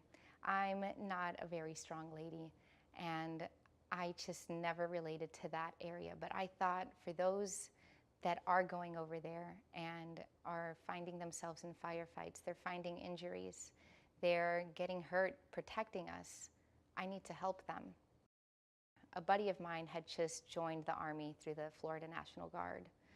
I went with him to his unit. I spoke to a recruiter who offered me the path I wanted. He said I could join as a medic, get trained up, and when natural disasters happen in Florida, the National Guard is activated. They're the ones who are helping fill sandbags. They're helping people who are injured, people who are in distress, who need to get to safety. And I thought, that's it. That's perfect. That's exactly what I want to do. If I felt prepared for joining the Army as a woman, I had moments where I realized this is not built for me. This is everything from the clothes to the obstacle courses is built for men. And I need to prove myself that I too can wear this uniform. And that's not an exaggeration. The uniforms are extra, extra, extra small for me because they don't make a women's version of the uniform. There's maternity pants, but that wasn't anything I ever needed. Aside from that, everything is designed and made for men. So there was a challenge there to prove that I could do this too. I was worthy of wearing that uniform and serving in that uniform just as my brothers did, and just as so many women before me did too. I can recall moments where we were at obstacle courses and the instructors showed us, they gave the demonstration, this is how you do this obstacle course. And I could remember standing there thinking, my body doesn't go that way. I'm not as tall as he is. My arms aren't as long as he is. I don't know how I'm going to reach that. And just thinking, can I do this? I don't know if I'm prepared for that. Carrying things, running, endurance, that I can do. But I'm surely limited in what my body can get me over. Where I found the ability to overcome those obstacles was surrounding myself by, not that you have much choice of who you're surrounded by in boot camp, but this is where the sisterhood kind of started. My sisters there, who were of similar size to me, similar strength, kind of ended up at the end of the line figuring out, how are we going to do this? And in boot camp, I had an amazing drill sergeant who was also petite. She was pretty small. She gathered us and said, all right, here's how we're going to do this. She went through the same obstacle differently from the men did, but she completed the mission. She got from point A to point B. She went over, she went under, she swung, she jumped, she made it through everything. And it was a little bit modified, it was different, but she couldn't be stopped. I remember all of us standing there just with this new inspiration. We can do this. We can do this too. We may not have to do it the same way, or maybe we can't do it the same way that the men do, but we're capable of doing this too. And that was kind of the beginning of that sight. We may have to watch for a different way to do things. We might have to overthink something to find out what's the path to make us capable of this mission. How are we going to make this work when we are smaller, when we are not as strong, when we just have different elements to overcome with a petite body, for example. There were moments where I experienced failure and I was overwhelmed with emotion. I fought back tears. There were moments I made a simple mistake, and when punishment came, everybody was maybe doing push-ups because of a mistake I did. I felt like crying, and I thought, this is weak of me to feel like I should cry, to have the tears coming down my face, and I felt like a little girl at that moment. I think that's kind of what we associate crying with, is it's a little girl crying right there. And I remember feeling that more in the beginning of my service. And as time went on, I learned to control my focus a bit more. I watched others. I watched how everyone kind of filtered out their emotions, whether they had the control to put it on pause and feel it later. I myself, along with several other people, have had those moments where we just need to take a break, find some privacy, and let the tears flow. All of us experienced emotion, and it took me some time to realize that and lose my shame about it and learn that I do have control on where and when I'm showing my emotions. I feel like it was more challenging for men to show emotion, that it was thought of as weak, as you should be ashamed. You're tough, you're in the Army, you shouldn't be crying, you shouldn't feel sad or shame or feel anything other than tough and mean. So I don't think there was a lot of opportunity for my brothers to show that they felt something other than tough and mean, to show that they felt empathy or sadness for a patient or for their failures or shame or anything that they were experiencing. And I did witness men and women take darker paths because they didn't have that confidence or that outlet to show that they had emotions, and ended up on destructive paths, I would say. When my service ended, I thought, well, no problem. I've got this all squared away. I'm all set up. I'm going to find a job in an ambulance, in a hospital. I'm going to now find a career in the medical field. And I realized I couldn't have been further from the truth. When I left, the transition is very hard because I could no longer give IVs. I could no longer suture somebody. I could give oxygen and maybe assist with oral glucose if someone was diabetic. Everything else that I learned how to do, I wasn't allowed to do it anymore. I had to start over again if I wanted to pursue that career. So I felt that I'd lost a little bit of my identity when my service ended, when I no longer had that opportunity to put the uniform on. My world of being a medic was kind of taken from me, I felt. Now I'm working for Easter Seals of Greater Houston. I've learned with them that Houston has the second largest population of veterans. I did not relate so much as being a veteran as I do now until I moved here and started working with Easter Seals. I didn't realize that there were so many other people struggling with the same things that I was, and were finding themselves and their identities here in Houston as I was trying to do. I moved over here because there was a job with Apple, and in hindsight, I think I stayed here because it fit. It fit so well for me. There was so much support. I think at times we can all wear shame when we think about some of the darker chapters of our military service, some of the things we were exposed to, some of our failures, and knowing that there are others who can relate to that around. It helps a lot with building my confidence. As a veteran now, I don't think I realized it so much. It wasn't as noticeable while I was in service.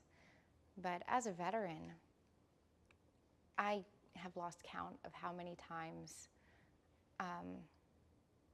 my ex-partner and I might be at a restaurant and he'd been offered a military discount, or the conversation came up that we had military in our family and he was thanked for his service and I wasn't, or it was never thought of, it was never imagined that it was me that was the veteran. He was a veteran also. But there's been many situations where I was looked over. I'm thinking of other times where I was out with friends and just it was known that someone in there was military, maybe a backpack. Let's say we had a backpack on the table that happened to be camouflage colored or digicam, or just some kind of sign, somebody's cap on the table that said it was Army or Navy or something like that. It was recognized and immediately asked to the men, "Oh, who served? Thank you so much for your service, gentlemen." And I felt invisible at those moments. And not to take away from their moment, for them being thanked, but it's something I feel like generally people have an image, an idea of what the veteran looks like. And it's that guy, that big, strong guy. And clearly, that's not what I look like. So I've had those moments where I felt invisible because I don't have that look. I grew up in South Carolina in a very small town, and I had no idea that I would join the military. I really didn't know what I was going to do. I was a little bit of a book nerd growing up, but I really knew that I wasn't prepared to go to college. It's not something anyone in my family had done. And my best friend's dad retired from the Air Force, and her sister, who was very, very reserved and quiet, joined the Air Force a year before I graduated. And I knew that I needed to make a change in my life, and I decided to just go for it. So much like some of the other folks, I walked into the recruiter's office and said, "I'd like to join. Please send me somewhere." So they were very happy to see me. And I ended up being stationed in San Antonio at 18, never having been out of South Carolina. I was sent to work in transportation, which is basically motor pool, etc., but it's a logistics career field. I think it's changed since I was in. This was in 1993, so I've been out for some time. And I worked in transportation for 6 years, and I started out driving just about everything on the road, and deployed to Saudi and was stationed overseas in Korea and Italy, and then came back to the States and retrained into equal opportunity. Well, from the foundation, I mean, you don't get where you're going without logistics, and then you don't get your bags unloaded without logistics. There's pretty much, I mean, you don't eat, you don't get a driver's license, you don't get vehicles. It's all about every aspect of the mission supported by logistics. I mean, from transporting air crew to, unloading bags in Saudi Arabia, or, doing a taxi run or taking a general to the airport or whatever it might be. So, supply as well, transporting materials and equipment. So, it was pretty challenging. I mean, I was 18 years old and I had never been outside of a very small town. And I walked into my squadron on the first day in my service dress down the hallway, and I got followed down the hallway by about 5 people. And luckily for me, my superintendent was a female, and she sat me down in her office, and she ran everybody away, and she gave me an incredible pep talk and made me understand, the role of being a woman in the military. And she taught me to be strong and to be respected. And she set a really good example for me. She took care of me. So it was nice to have someone take me under their wing. But I will say it was a challenge, being one of, I think, 2 female airmen in our unit at the time, and having to prove yourself even more so than the male airmen, to show that you were qualified to back up a tractor trailer or change a tire or whatever it might be. You learn to work around your limitations. I mean, even something like loading a tractor trailer with a vehicle and learning to tie it down and using, for example, the leverage of a bar as opposed to your own body weight. You learn to adapt and overcome so that you can, participate and I won't call it compete, but so that you can perform up to the standards that everyone else is performing at. September 11th changed the dynamic in the military for me. I was a superintendent of the Equal Opportunity Office, but having served in a small career field, I also served many additional roles. I was a security manager. I worked in the command post and during the actual attack, the day of September 11th, and the dynamic changed in the military. I knew that my life would change. I hadn't had children. I was newly married for a couple of years, and my husband was also active duty at the time, and I made the decision to change my life and to go in a different direction, because I think that really terrified me, having to go through that while on active duty and being outside of the base and not being allowed in, and being in the command post for 36 hours watching what was unfolding. I just didn't know how much longer I could do that. Having deployed previously to Saudi and seeing the things that I'd seen, I just, it took a toll on me. When I went to Saudi, I was a young airman and I volunteered for everything. And I thought this would be really cool. And it was very interesting being exposed to new culture. I appreciate different cultures, and my very first day running around the base at Kobar Towers, seeing someone off the installation in their full abaya and head covering was really interesting to me, and culturally I appreciated it. It has its own set of challenges being a woman in a country that's dominated by men, and you're not allowed to drive, and that's your job. So it was a little bit frustrating. I could only drive on base. But I was actually in Saudi when Saddam Hussein crossed the no-fly zone for the first time after the war. And we went into 12-hour operations. And I don't remember having a day off. And then I got a phone call that my best friend had committed suicide back in the States. And I So I was dealing with the stress of being in a heightened state of alert, but also knowing that someone who was really close to me had taken his life. He was actually on life support, and they took him off life support. He shot himself in the dormitory. So knowing that I wasn't able to come home, or what I considered home, and my unit actually requested that I go home, and my unit in Saudi Arabia didn't want to allow me to go home, so there was a little bit of a struggle with that. They were going to replace me.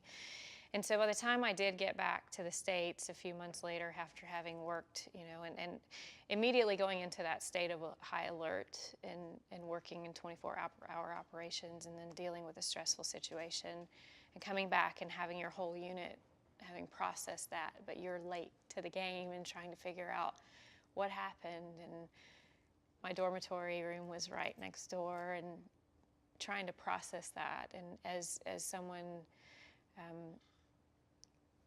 who wasn't able to process it with their unit and with my team, and it was a challenge for me.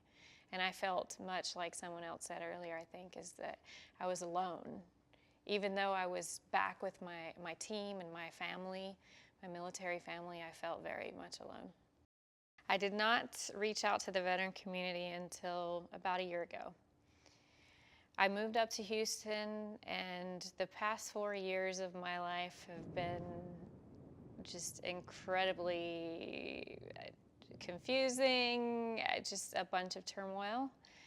And I didn't really think about connecting with the veteran community for the longest time. I was on my own. I was dealing with life as it came to me, or as I experienced it, without having that network of support. And I really wasn't sure what to do. And I thought, let me reach out and see what's available here in the veteran community.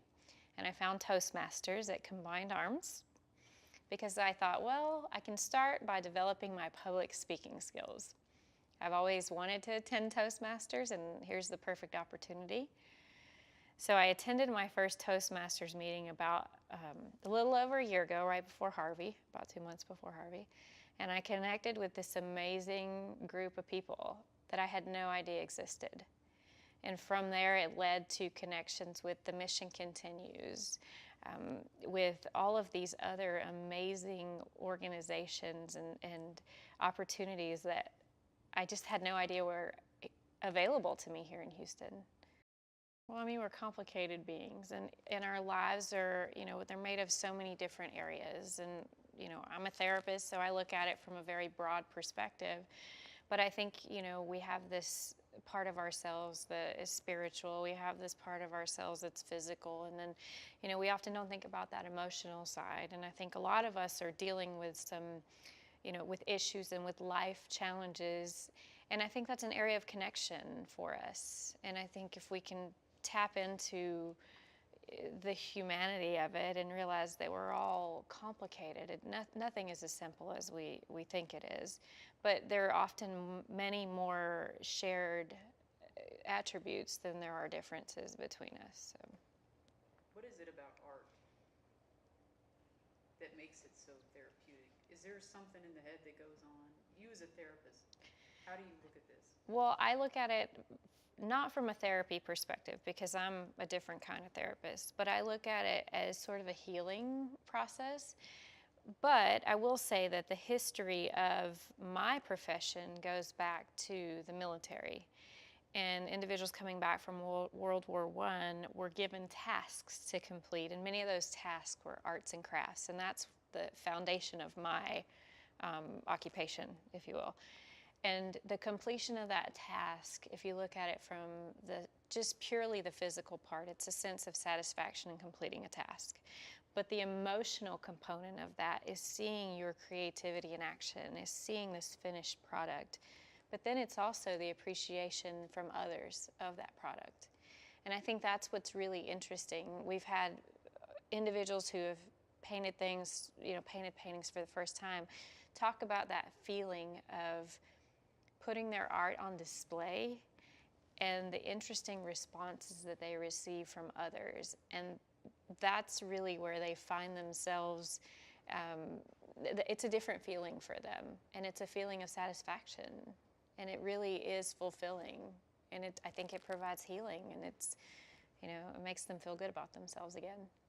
Oh, there is something about humanity and completing a task that is almost primal. Yes, I guess. It's our basic need. Because we're built for work.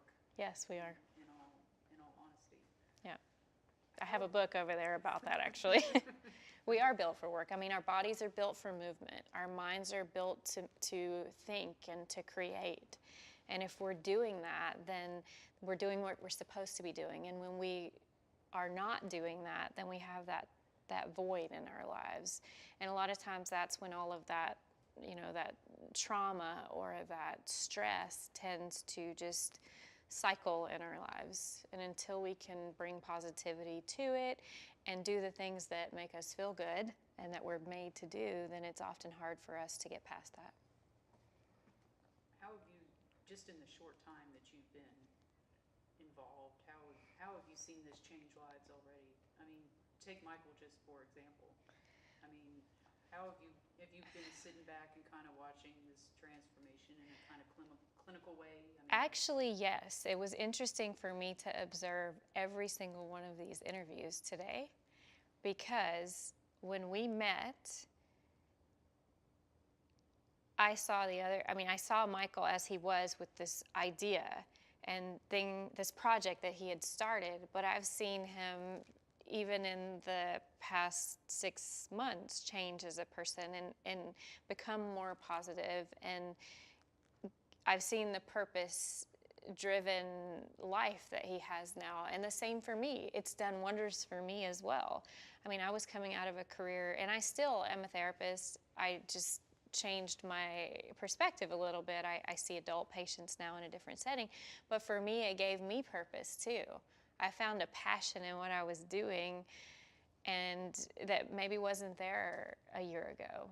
And for both of us, it's been, but also for the community artists and for the veteran artists that we've, like Jana, for example, she hadn't shown her work to anyone in so long. And here we've given her this opportunity and this outlet to be able to express herself in a way that she hasn't been able to do for who knows how long. And Jay, we talk about it often, that this has been an opportunity for him to return to his creative roots and do the things that bring him happiness and joy. So I've seen it change a lot of lives already. So how has it changed the lives that maybe people walk in and see veteran art and they don't know anything about veterans? Does it change their minds as well? Maybe open an eye to a whole different condition they never considered? Absolutely, I think it does. I think especially with our social media following and a lot of the artwork that we are able to share, it's not always your typical, positive work. It's often the story of what it means to go through some of these traumatic experiences.